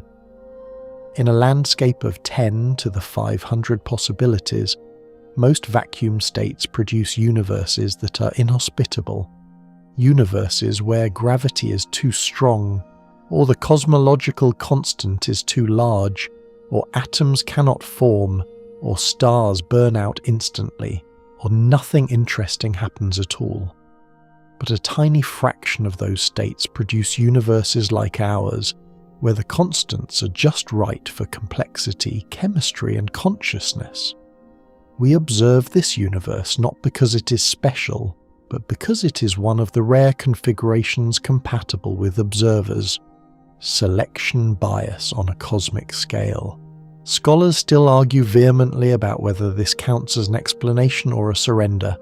Critics like physicist Lee Smolin and mathematician Peter Woit have argued that the landscape and the anthropic principle together form an unfalsifiable framework, a theory that can accommodate any observation and therefore predicts nothing. If the laws of physics are just one roll of a 10 to the 500-sided die, and we observe what we observe because we happen to exist in a universe that allows observation, then the theory cannot be tested. It explains everything and therefore explains nothing. Supporters counter that the landscape does make statistical predictions about the value of the cosmological constant, for instance, and that dismissing it simply because it is uncomfortable is not a scientific argument. A quirky footnote that often gets overlooked in this debate. The term landscape was borrowed by Susskind from the concept of a fitness landscape in evolutionary biology, where different genetic configurations are mapped onto a terrain of peaks and valleys representing reproductive success. The metaphor is apt in a slightly unsettling way because it implies that universes, like species, are selected not by design, but by a blind process of variation and survival. The universes that produce observers are the ones that get observed. The rest exist, mathematically, physically, really, but silently, without anyone inside them to notice. You are deep in the library now, surrounded by shelves that stretch in directions you cannot point to, filled with books you cannot read, each one describing a universe you will never visit. The edge of your universe in this picture is not a wall or a horizon or a topological seam. It is a transition, a boundary between one vacuum state and another, one set of physical laws and another, one book and the next on an infinite shelf. And beyond your edge, there are not just more galaxies obeying the same rules. There are more realities obeying different rules entirely, and the sheer number of them is so large that language itself starts to buckle under the weight. The library hums softly, the shelves go on, and somewhere in a different section entirely, a physicist named Hugh Everett is about to propose that the branching does not happen out there in the inflating foam at all. It happens right here in this room every time a particle makes a choice. The branching begins quietly, without any fanfare, in a doctoral thesis submitted to Princeton University in 1957 by a young physicist named Hugh Everett III. Everett was not interested in cosmology. He was not trying to explain what lay beyond the edge of the universe. He was trying to solve a much more local problem, a problem that had been gnawing at the foundations of quantum mechanics since the 1920s, and that, despite decades of effort by some of the most brilliant minds in history, stubbornly refused to go away. The problem was measurement, and the solution Everett proposed was so radical, so philosophically violent, that his thesis advisor, John Wheeler, spent years trying to soften its implications before allowing it into the world. Here is the problem, as gently as it can be stated while you are lying in the dark. In quantum mechanics, particles do not have definite properties until they are observed. An electron does not have a specific position until you measure its position. Before the measurement, it exists in a superposition, a blurry cloud of all possible positions, each with a certain probability. When you measure it, the cloud collapses. The electron snaps into one definite location, and all the other possibilities vanish. This is the Copenhagen interpretation, championed by Niels Bohr and Werner Heisenberg, and it was the dominant framework for understanding quantum mechanics for most of the 20th century. But it has a deeply uncomfortable feature. What counts as a measurement? What is special about the act of observation that causes the cloud to collapse? Is it the detector? Is it the human eye? Is it consciousness itself? The Copenhagen interpretation never really answers this question.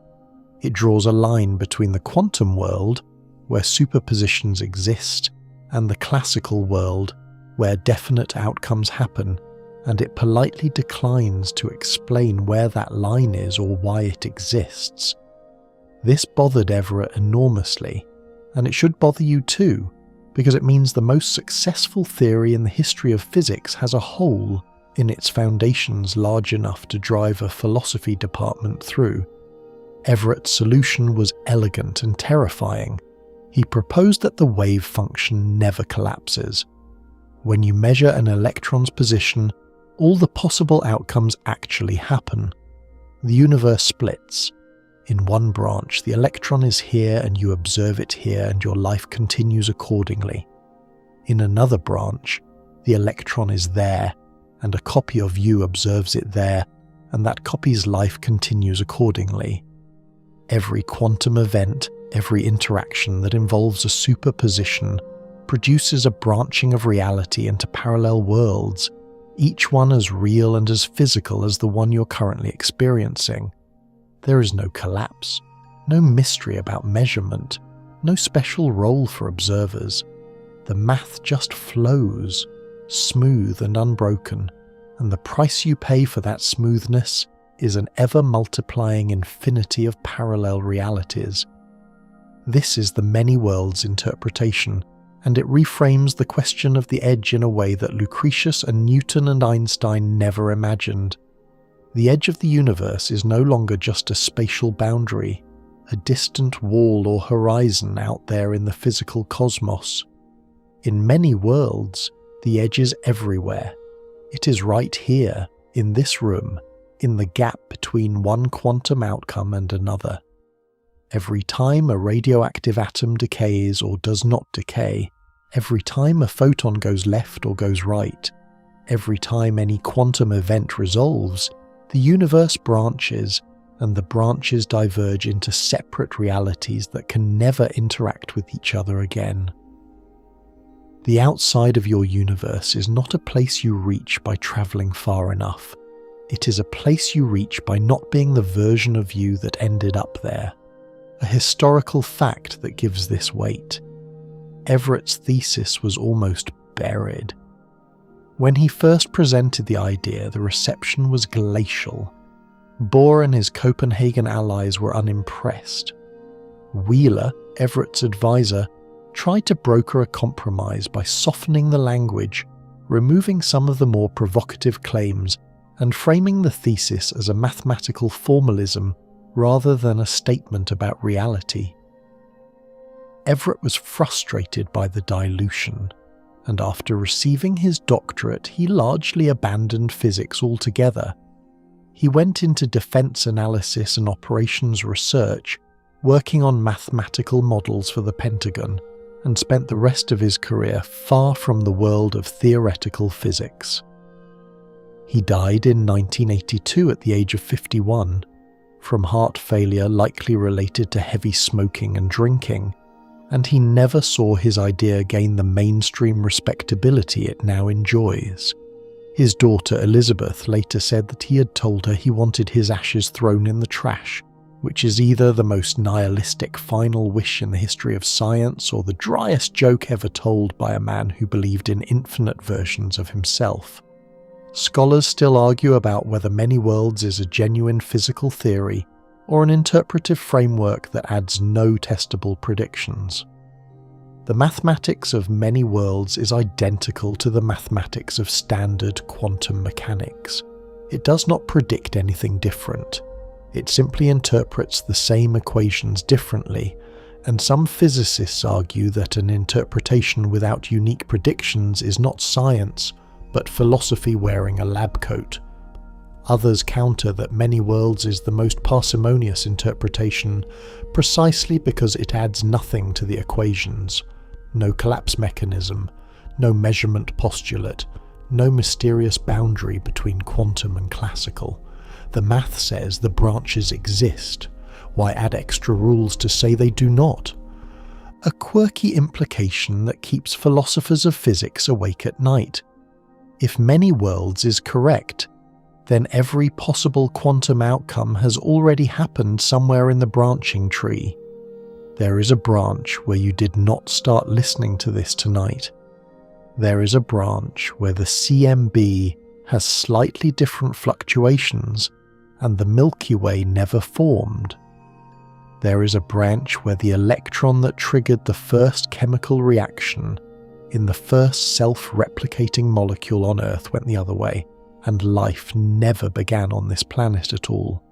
The number of branches is not just large, it is uncountably infinite, growing with every quantum event in every particle in every corner of the cosmos, and each branch is a complete self-contained universe with its own history and its own future and its own version of the edge question. You lie still and feel the branching happening around you, invisible and silent, splitting the moment into copies of itself faster than thought. The edge of the universe, in this picture, is not a place, it is a process. It is happening right now, in the quantum froth of every atom in your body, and the outside is not empty space or inflating foam or a different vacuum state. The outside is every version of reality that you're not currently experiencing, separated from you not by distance but by the irreversible divergence of quantum histories. The branches multiply, the tree grows, and somewhere in the canopy, a different kind of edge is forming, not quantum, not inflationary, but computational, digital, and disturbingly plausible.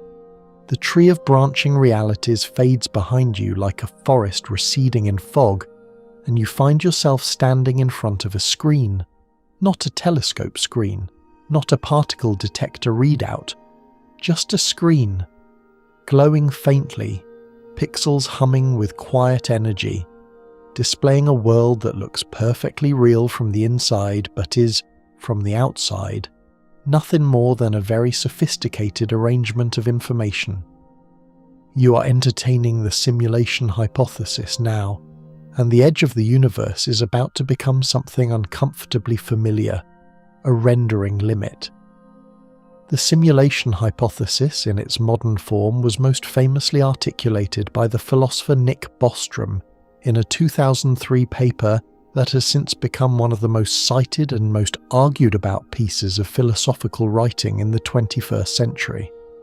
Bostrom's argument is deceptively simple.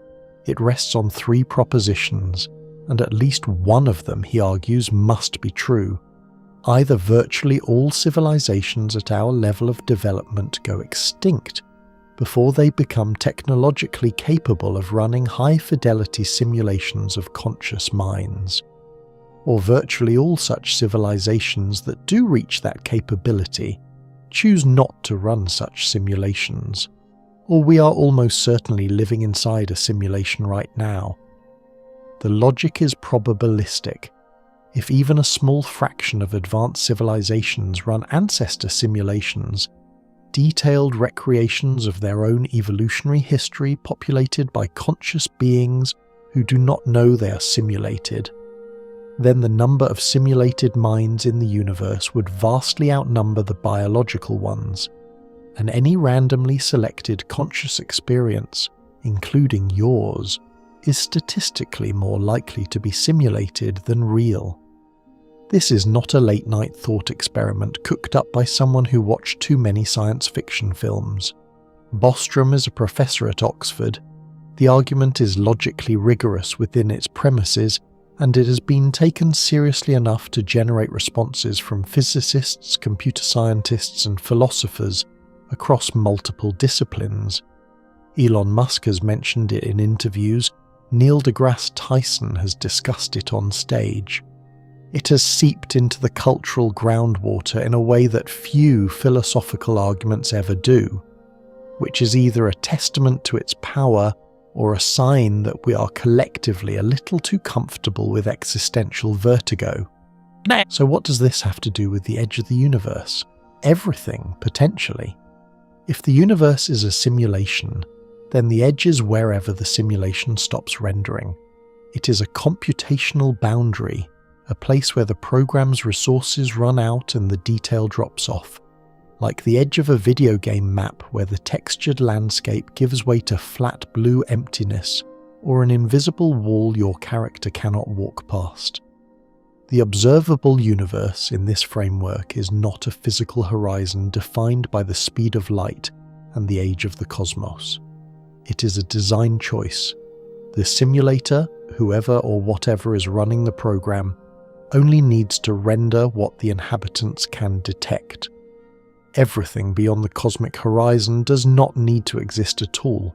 It just needs to be mathematically consistent with the data available to the observers inside the simulation. The CMB is not the afterglow of a real Big Bang. It is a texture map, a wallpaper of pre-computed data plastered across the inner boundary of the simulation to give its inhabitants something to measure. Here is a historical fact that connects this to real physics. In 2012, a team of physicists led by Silas Bean at the University of Washington published a paper exploring whether it might be possible to detect signatures of a simulated universe in actual observational data. Their idea was based on the assumption that any simulation running on a discrete computational lattice would introduce tiny artifacts, violations of isotropy at the smallest scales, a preferred direction imposed by the grid structure of the underlying computation. They proposed that ultra-high energy cosmic rays might show directional preferences that would not exist in a continuous, non-simulated space-time. The paper was careful, speculative, and widely discussed, though no definitive evidence has emerged.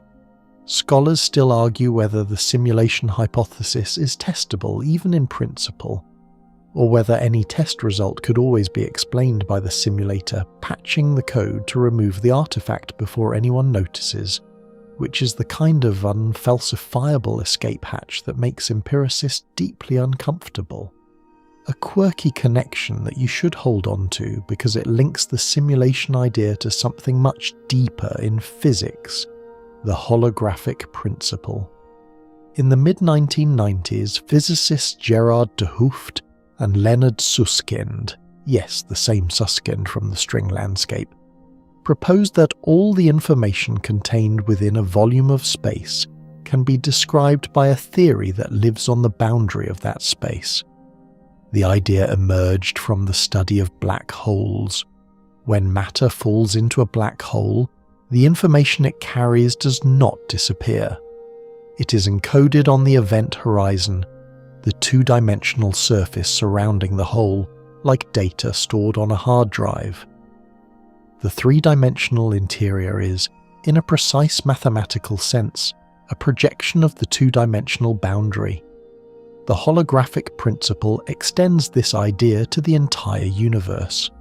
Everything you experience as three-dimensional reality, the depth, the distance, the volume of the room around you, might be a holographic projection of information encoded on a distant two-dimensional surface. If this sounds like the simulation hypothesis dressed in a physics costume, you are not wrong to notice the resemblance. The holographic principle does not claim that the universe is a computer program.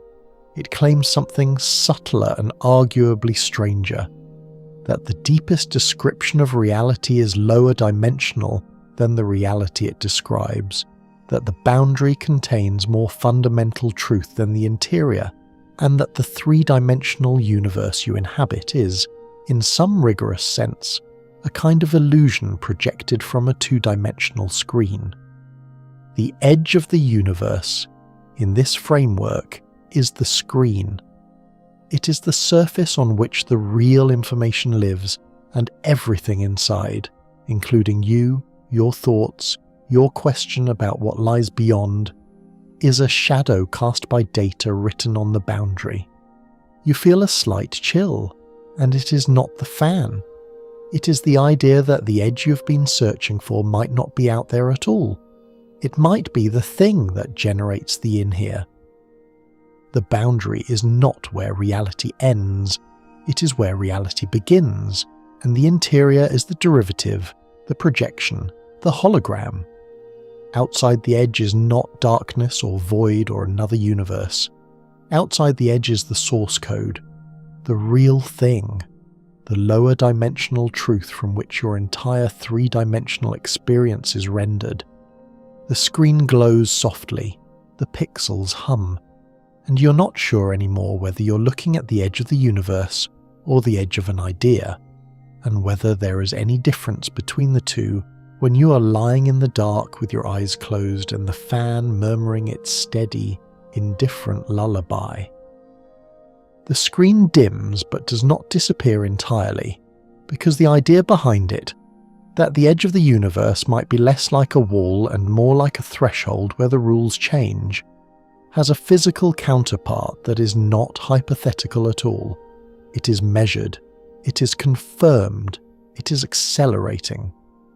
And it is in the quietest and most inexorable way imaginable, shrinking the universe you can access, pulling the edges inward like a drawstring bag, slowly tightening around everything you have ever known or could ever hope to know. Dark energy is the name we give to the thing we do not understand. That is not a poetic exaggeration. It is a fairly accurate description of the current state of affairs.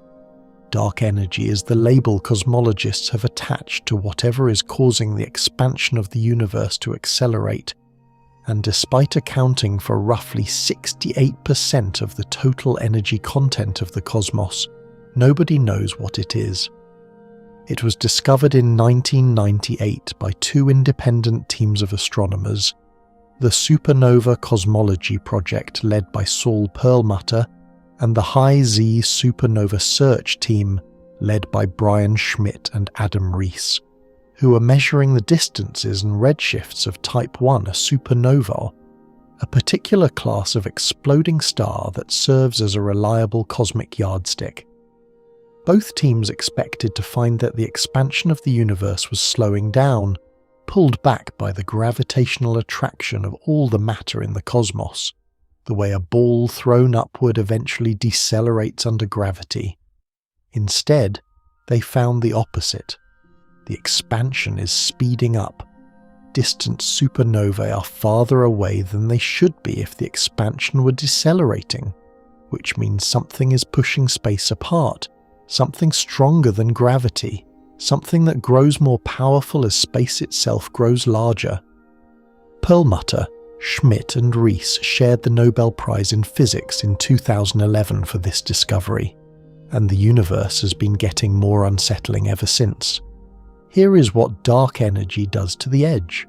Remember the observable universe, that bubble of light centered on you, stretching 46.5 billion light-years in every direction, defined by the farthest distance from which photons have had time to reach you since the Big Bang.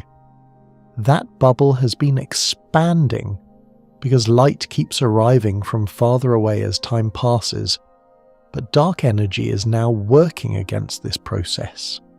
As the expansion of space accelerates, galaxies beyond a certain distance are receding from you faster than the speed of light. Not because they are moving through space faster than light, nothing does that, but because the space between you and them is growing at a rate that exceeds light speed. Those galaxies are crossing a threshold called the cosmic event horizon, and once they cross it, no signal they emit will ever reach you. They are gone, not destroyed, not disappeared, just permanently, irrevocably disconnected from your observable reality.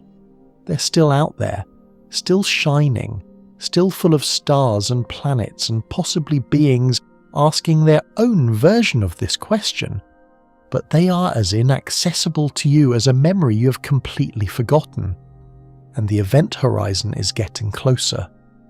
As dark energy continues to drive the acceleration, more and more galaxies will cross the threshold.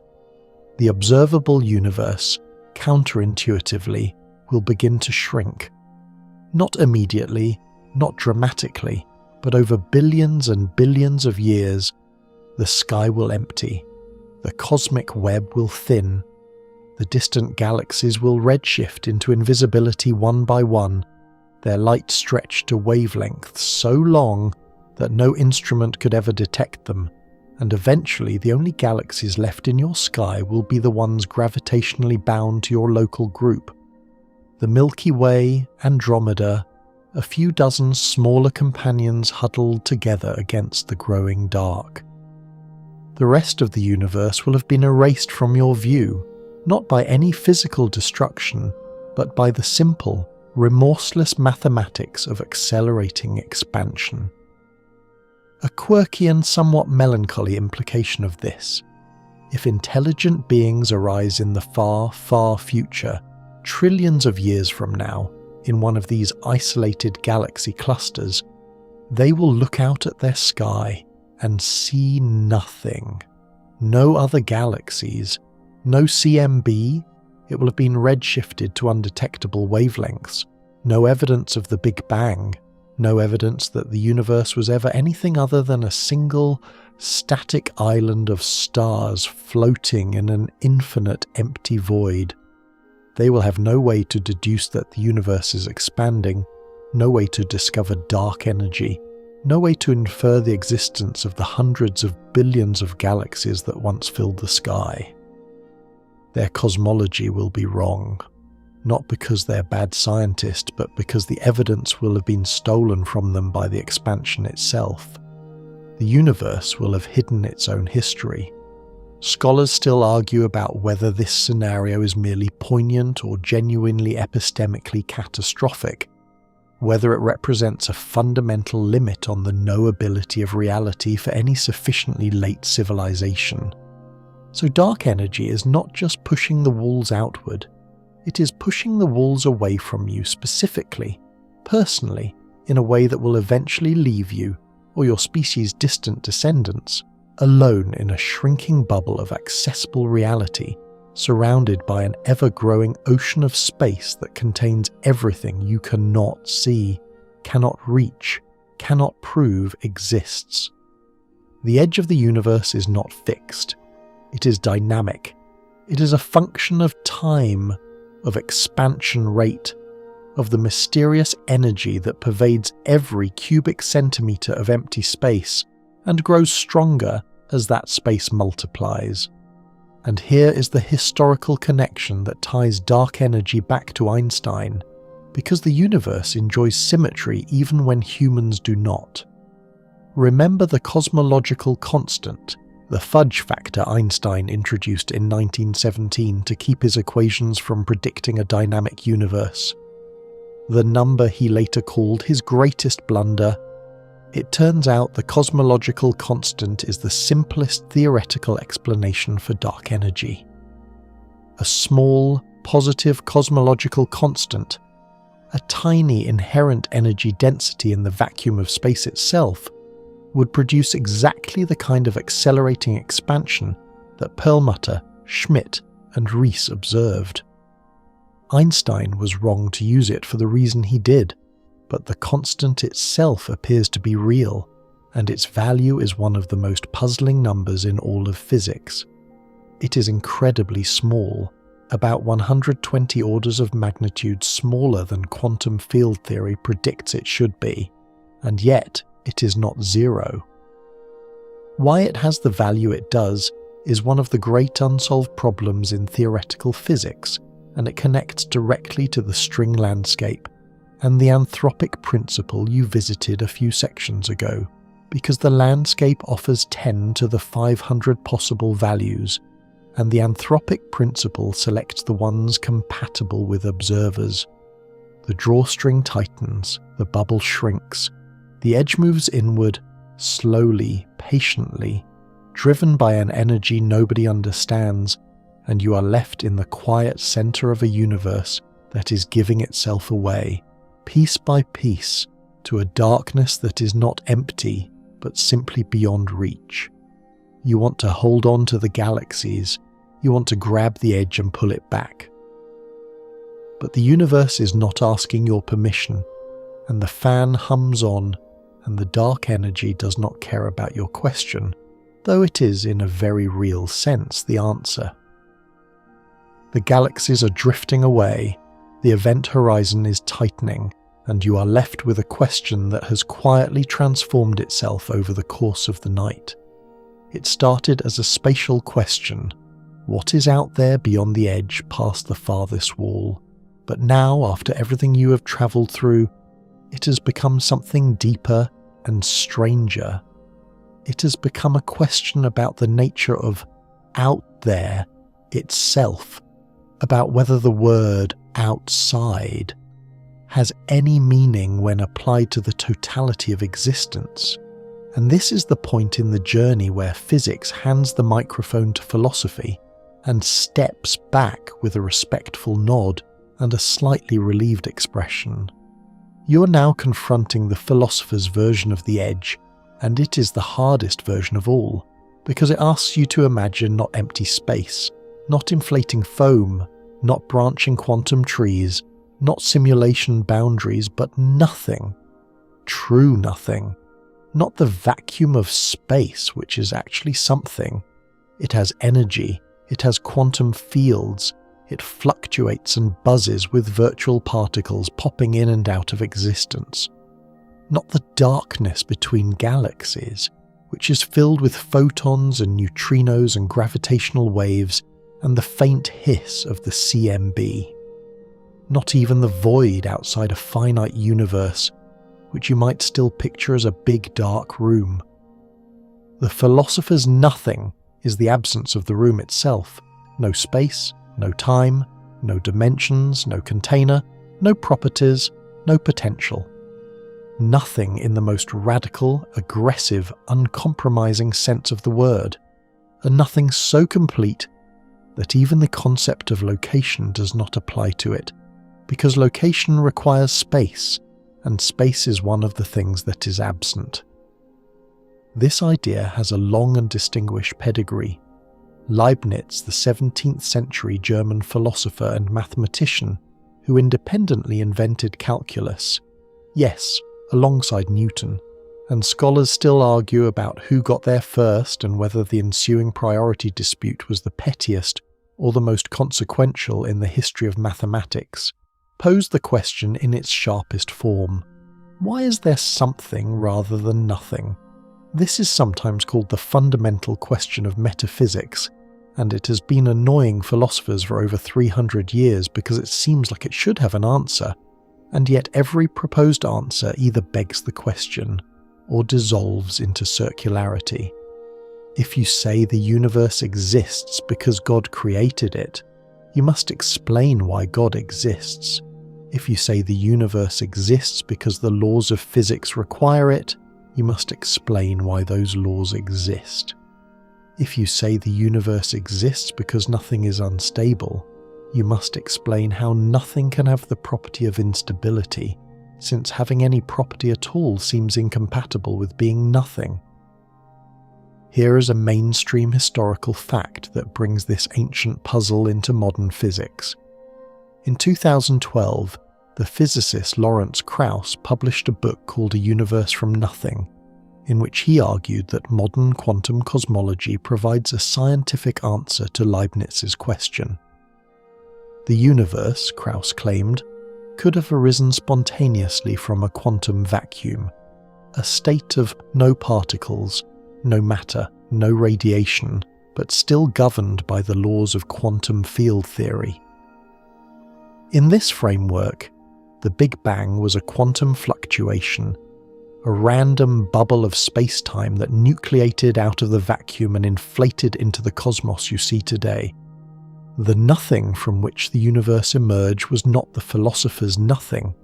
It was a quantum nothing, a state governed by physical laws, possessing energy in its vacuum fluctuations, capable of generating space-time through well-understood mechanisms. It is a nothing that already contains the seeds of something. The philosopher David Albert, reviewing Krauss's book in the New York Times, pointed out the obvious problem with devastating clarity. A quantum vacuum is not nothing. It is a highly structured physical state described by quantum field theory, existing within a framework of mathematical laws, and calling it nothing is like calling an empty bank account the absence of money, when the bank itself, the financial system, and the concept of currency all still exist. The real question: why is there a quantum vacuum? Why are there laws? Why is there a framework at all rather than the pure, absolute, featureless absence of everything, remains unanswered.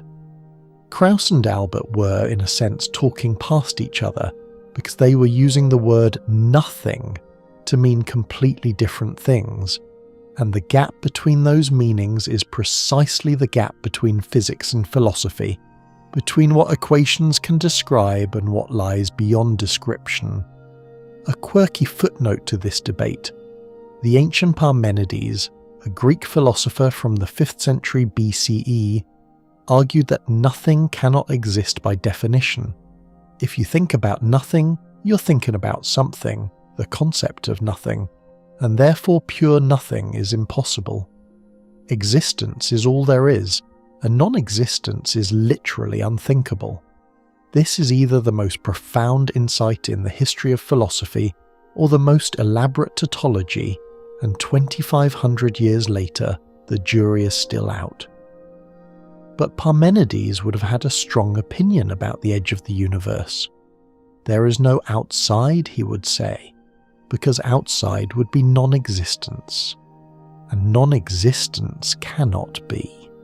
The universe is everything, not because it is infinitely large, but because the alternative, a place where being stops, is logically incoherent. You're lying very still now, and you can feel your mind reaching for the edge of this idea the way it has been reaching for the edge of the universe all night, and both times it grasps at something that recedes.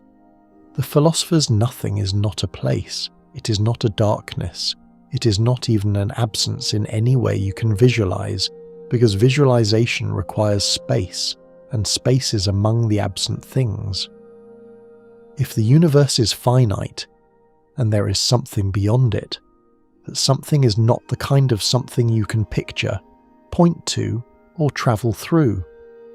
And if the universe is everything, if there is genuinely no beyond, then the question, what is outside, is not unanswered. It is unanswerable, not because we lack information, but because the question contains a false assumption. The assumption that outside is a coherent concept when applied to totality. Your brain resists this, it resists it hard, and the resistance itself is informative, because it tells you something about the architecture of the mind you're using to think about the problem. Human brains evolved to navigate three-dimensional spaces, to track objects moving through landscapes, to understand containers and boundaries, and the insides and outsides of things. You are built, neurologically, to assume that everything has the outside. A room has an outside, a box has an outside, a planet has an outside. Your brain generalizes this pattern and applies it to the universe, and the result is a question that feels urgent and natural, but may be fundamentally incompatible with the structure of reality at the larger scale. The philosophers have no answer. The physicists have multiple answers, none of which is confirmed, and you have a pillow and a fan and a growing suspicion that the question itself might be the most honest destination the journey could reach. The philosophy has settled over you like a second blanket, warm but slightly too heavy, and now you shift beneath it because there is one more layer to this story before the question is allowed to rest. You have heard the ancient models, the medieval shells, the Newtonian infinity, the Einsteinian curvature, the inflationary multiverse, the string landscape, the quantum branches, the simulation boundary, the holographic screen, the dark energy horizon, and the philosopher's nothing. And through all of it, a quieter question has been running beneath the surface like an underground river. Can any of this be tested? Can we ever actually know what lies beyond the edge?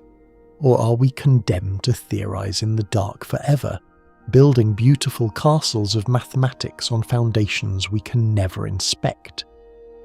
The answer, surprisingly, is that we might not be entirely condemned. There are experiments, real, funded, ongoing experiments, designed to probe the fringes of what is knowable, and while none of them can peer directly beyond the cosmic horizon, some of them might detect indirect signatures of whatever lies out there, the way you can infer the presence of a cat in the next room by the sound of something expensive being knocked off a shelf. You have already encountered one of these approaches, the search for bubble collision signatures in the CMB.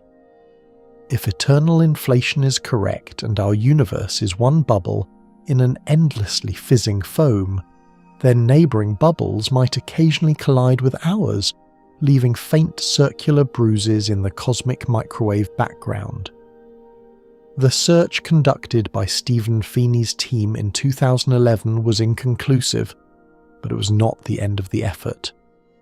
More sophisticated analyses using Planck data have continued, and future CMB experiments, including the Simons Observatory in Chile, and the proposed CMBS-4 experiment, which would deploy hundreds of thousands of detectors across multiple sites, will have the sensitivity to search for these signatures with far greater precision. If a bubble collision is ever confirmed, it would be the first direct evidence that something exists beyond our observable universe, that our bubble is not alone, and that the multiverse is not just a mathematical consequence of inflation, but a physical reality with observable effects. Here is a mainstream historical fact that anchors this hope. In 2014, the Dissent experiment at the South Pole announced the detection of a specific pattern in the CMB called B-mode polarization, which was initially interpreted as the first direct evidence of cosmic inflation itself, the gravitational wave signature of the inflationary epoch, imprinted on the microwave background like a ripple in a pond. The announcement made global headlines. Physicists celebrated. Andre Linde was filmed being told the news at his front door, and his emotional reaction became one of the most watched science videos on the internet. But within months, the result was called into question. It turned out that dust in our own galaxy could produce a similar signal, and when data from the Planck satellite was combined with BICEP2's measurements, the claimed detection evaporated. The gravitational wave signature of inflation has not yet been confirmed. Scholars still argue about how close BICEP2 actually came to a real detection, whether the original team was premature in announcing the result, and whether the next generation of experiments will finally deliver the conclusive evidence that slipped through their fingers. But the search goes on, and it is not limited to the CMB. Gravitational waves, ripples in the fabric of spacetime produced by violent cosmic events, offer another potential window. The Laser Interferometer, Gravitational Wave Observatory, LIGO, made history in 2015 by detecting gravitational waves from the merger of two black holes, and since then a growing network of detectors has opened an entirely new channel of cosmic observation. Future space-based detectors like the Laser Interferometer Space Antenna, LISA, planned for launch in the 2030s, will be sensitive to much lower frequency gravitational waves, including potentially the primordial gravitational wave background generated during inflation. If this background is detected, its properties could constrain the energy scale of inflation and, by extension, the size and nature of the inflationary multiverse. It would not be a direct photograph of another universe, but it would be a fingerprint, a piece of evidence that the physics responsible for our bubble also produces others. A quirky and delightful approach that had received less public attention involves the search for cosmic topology through pattern matching in the CMB. If the universe has non-trivial topology, if it wraps around like a torus or a dodecahedron, as discussed earlier, then the CMB should contain matched circles, pairs of spots on opposite sides of the sky with identical temperature patterns. Several teams have searched for these circles using WMAP and Planck data, and while no convincing match has been found, the constraints are not yet tight enough to rule out all possible topologies. A universe that wraps on a scale just slightly larger than the observable horizon would produce circles too faint or too close to the edge of the data to detect with current instruments. Future experiments with higher resolution and broader sky coverage might change that, and if matched circles were ever found, they would tell us not only that the universe is finite, but exactly how it is connected, which would be one of the most profound measurements in the history of science. There are even more speculative proposals. Some physicists have suggested that if our universe is a simulation, the computational lattice underlying the simulation might impose a maximum energy on cosmic rays, a cutoff that would be detectable in the spectrum of ultra-high energy particles arriving from deep space. The observed cutoff, known as the Greisen-Zatsepin-Kuzmin limit, does exist, but it has a perfectly conventional explanation involving interactions between cosmic rays and CMB photons, so it does not currently serve as evidence for simulation. Others have proposed looking for violations of the holographic bound, cases where the information content of a region of space exceeds what can be encoded on its boundary, which would challenge the holographic principle and potentially reveal something about the nature of the cosmic edge. None of these approaches has produced a definitive result, but all of them are active areas of research, and all of them carry the faint but genuine possibility of cracking open a question that has been sealed shut since the beginning of human thought. You feel something shifting in the texture of the night. The experiments are out there, running right now, collecting data right now, detectors humming in the Antarctic cold and in the Chilean desert and in the vacuum of space. Humans are not merely philosophizing about the edge anymore. They are reaching for it with instruments, with mathematics, with patience measured in decades, and the answer, if it comes, will arrive not as a thunderclap but as a whisper in the data, a faint statistical anomaly that somebody, probably a graduate student surviving on caffeine and stubbornness, will notice at 3 in the morning and stare at for a very long time before daring to believe it. The instruments hum, the data accumulates, and the edge, wherever it is being listened for if not yet heard. The instruments are still humming, faintly now, like a lullaby sung by machines that do not know they are singing, and you're lying here at the end of the longest walk you've ever taken without leaving your bed. You've crossed 30,000 years of human wandering tonight. You've stood with Babylonian scorpion guards at the rim of a flat earth. You've climbed through Aristotle's crystalline spheres and pressed your face against the Empyrean light. You have watched Giordano Bruno burn for the crime of imagining too much sky. You have felt Newton's infinite grid stretch beneath you, cold and featureless, and you have seen Olbers' dark sky wink at you with the secret of a young and expanding cosmos. You have ridden Einstein's curved space-time like a marble on a warped rubber sheet, and you have heard Lemaitre whisper about a primeval atom while the century's greatest physicist called his physics abominable. You have touched the cosmic microwave background, that ancient hiss, that baby photograph, that curtain drawn across everything you are not allowed to see. You have survived inflation, the universe's first growth spurt, the exponential tantrum that flung the edge so far away that the word far broke under the weight of it. You have measured the geometry and found it flat. You have played with topology and imagined donut universes and dodecahedral halls of mirrors.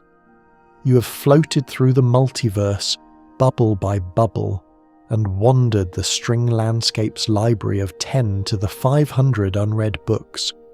You have watched Hugh Everett's quantum branches split the world beneath your feet, and you have stared at the simulation screen and wondered whether the pixels go all the way down. You have felt dark energy tighten its grip, pulling the galaxies beyond the horizon one by one, slowly, silently, like someone dimming the lights in a theatre after the show.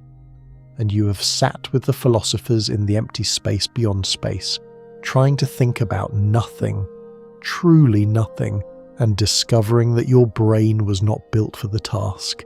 And after all of that, the honest answer to the question, what exists outside the edge of the universe, is that nobody knows. That is not a failure. That is not a cop-out. That is the most remarkable thing about the question. It has been asked for 30,000 years by every civilization, in every language, using every tool from mythology to mathematics, and it remains open. The edge of the universe is the edge of human knowledge, and those two edges may be the same thing, or they may not. And the not knowing is not a deficiency in the species. It is a feature. It is the engine that drives every telescope ever pointed at the sky, every equation ever scrawled on a whiteboard, every child who has ever looked up at the stars and asked why. The possible answers you have collected tonight are not competing, they are layered. The universe might be infinite and edgeless, a flat expanse that simply continues forever, with no boundary to find. It might be finite and closed, curving back on itself like the surface of a higher dimensional sphere, finite but unbounded, a place where walking in a straight line eventually brings you home. It might be finite and topologically wrapped, a cosmic hall of mirrors where every exit is also an entrance. It might be one bubble in an eternally inflating foam, its edge a transition zone between one set of physical laws and another. It might be one branch in an endlessly splitting quantum tree, its edge the invisible line between one version of history and the next.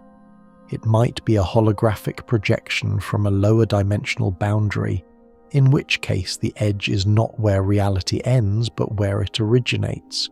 It might be a simulation, in which case the edge is wherever the programmers decided to stop rendering. Or the edge might open onto the philosopher's nothing, not empty space, but the absence of space, a concept so alien to your neural architecture that even imagining it requires you to cheat by picturing darkness, which is already too much. Scholars still argue about which of these possibilities is most likely, and they will continue arguing long after tonight, long after you, long after the instruments currently humming in the desert have been replaced by instruments you cannot yet imagine. The argument is not a sign of confusion, it is a sign of richness. The question of the edge is the question of everything, and everything does not yield to a single answer. But here is what you do know, lying in the dark, and it is enough. You know that the universe is at least 93 billion light-years across, and almost certainly much larger. You know that it began 13.8 billion years ago in an event that created space and time themselves. You know that it is expanding, and that the expansion is accelerating, and that the acceleration is driven by something that constitutes most of reality, and that nobody understands. You know that the observable universe is a bubble of knowability surrounded by a vastness that might be finite or infinite, hostile or identical, singular or multiple. You know that human beings, on a small rocky planet orbiting an ordinary star in an unremarkable galaxy, have figured out all of this using nothing but light, gravity, mathematics, and an irrational refusal to stop asking questions. And you know that the question of the edge is not a problem to be solved. It is a horizon to be approached endlessly, with curiosity and humility, and the kind of gentle stubbornness that keeps you awake at night, and then, eventually, lets you sleep. The fan hums, the room is soft, the edges of everything are blurring now, the way they do when sleep is close, and the universe outside your window is doing what it has always done, expanding, cooling, stretching, thinning, carrying its secrets outward at a pace that outstrips every instrument and every imagination. You do not need to chase it. You do not need to catch it. The edge will still be there tomorrow, patient and immense and unanswered, waiting for the next question, the next telescope, the next sleepless mind brave enough to stare into the dark and whisper, "What if?" Your breathing slows, the questions drift. The galaxies outside the window are receding gently, like boats pulling away from a dock in no particular hurry, and the space between them is growing, and the space between your thoughts is growing, and the distance between wakefulness and sleep is shrinking, and you are crossing your own little horizon now, the edge between consciousness and dreams. There is nothing to fear on the other side. There never was. The darkness beyond the edge is not empty. It is full of everything you have not yet discovered, and it will keep until morning. The universe does not need you to understand it tonight. It just needs you to rest inside it.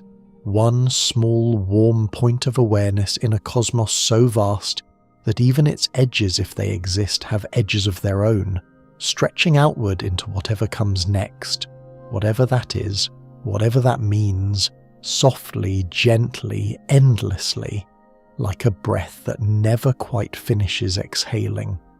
Close your eyes, let the edge go. It was never yours to hold, and that is okay. That is more than okay. That is the most beautiful thing about it. Sweet dreams.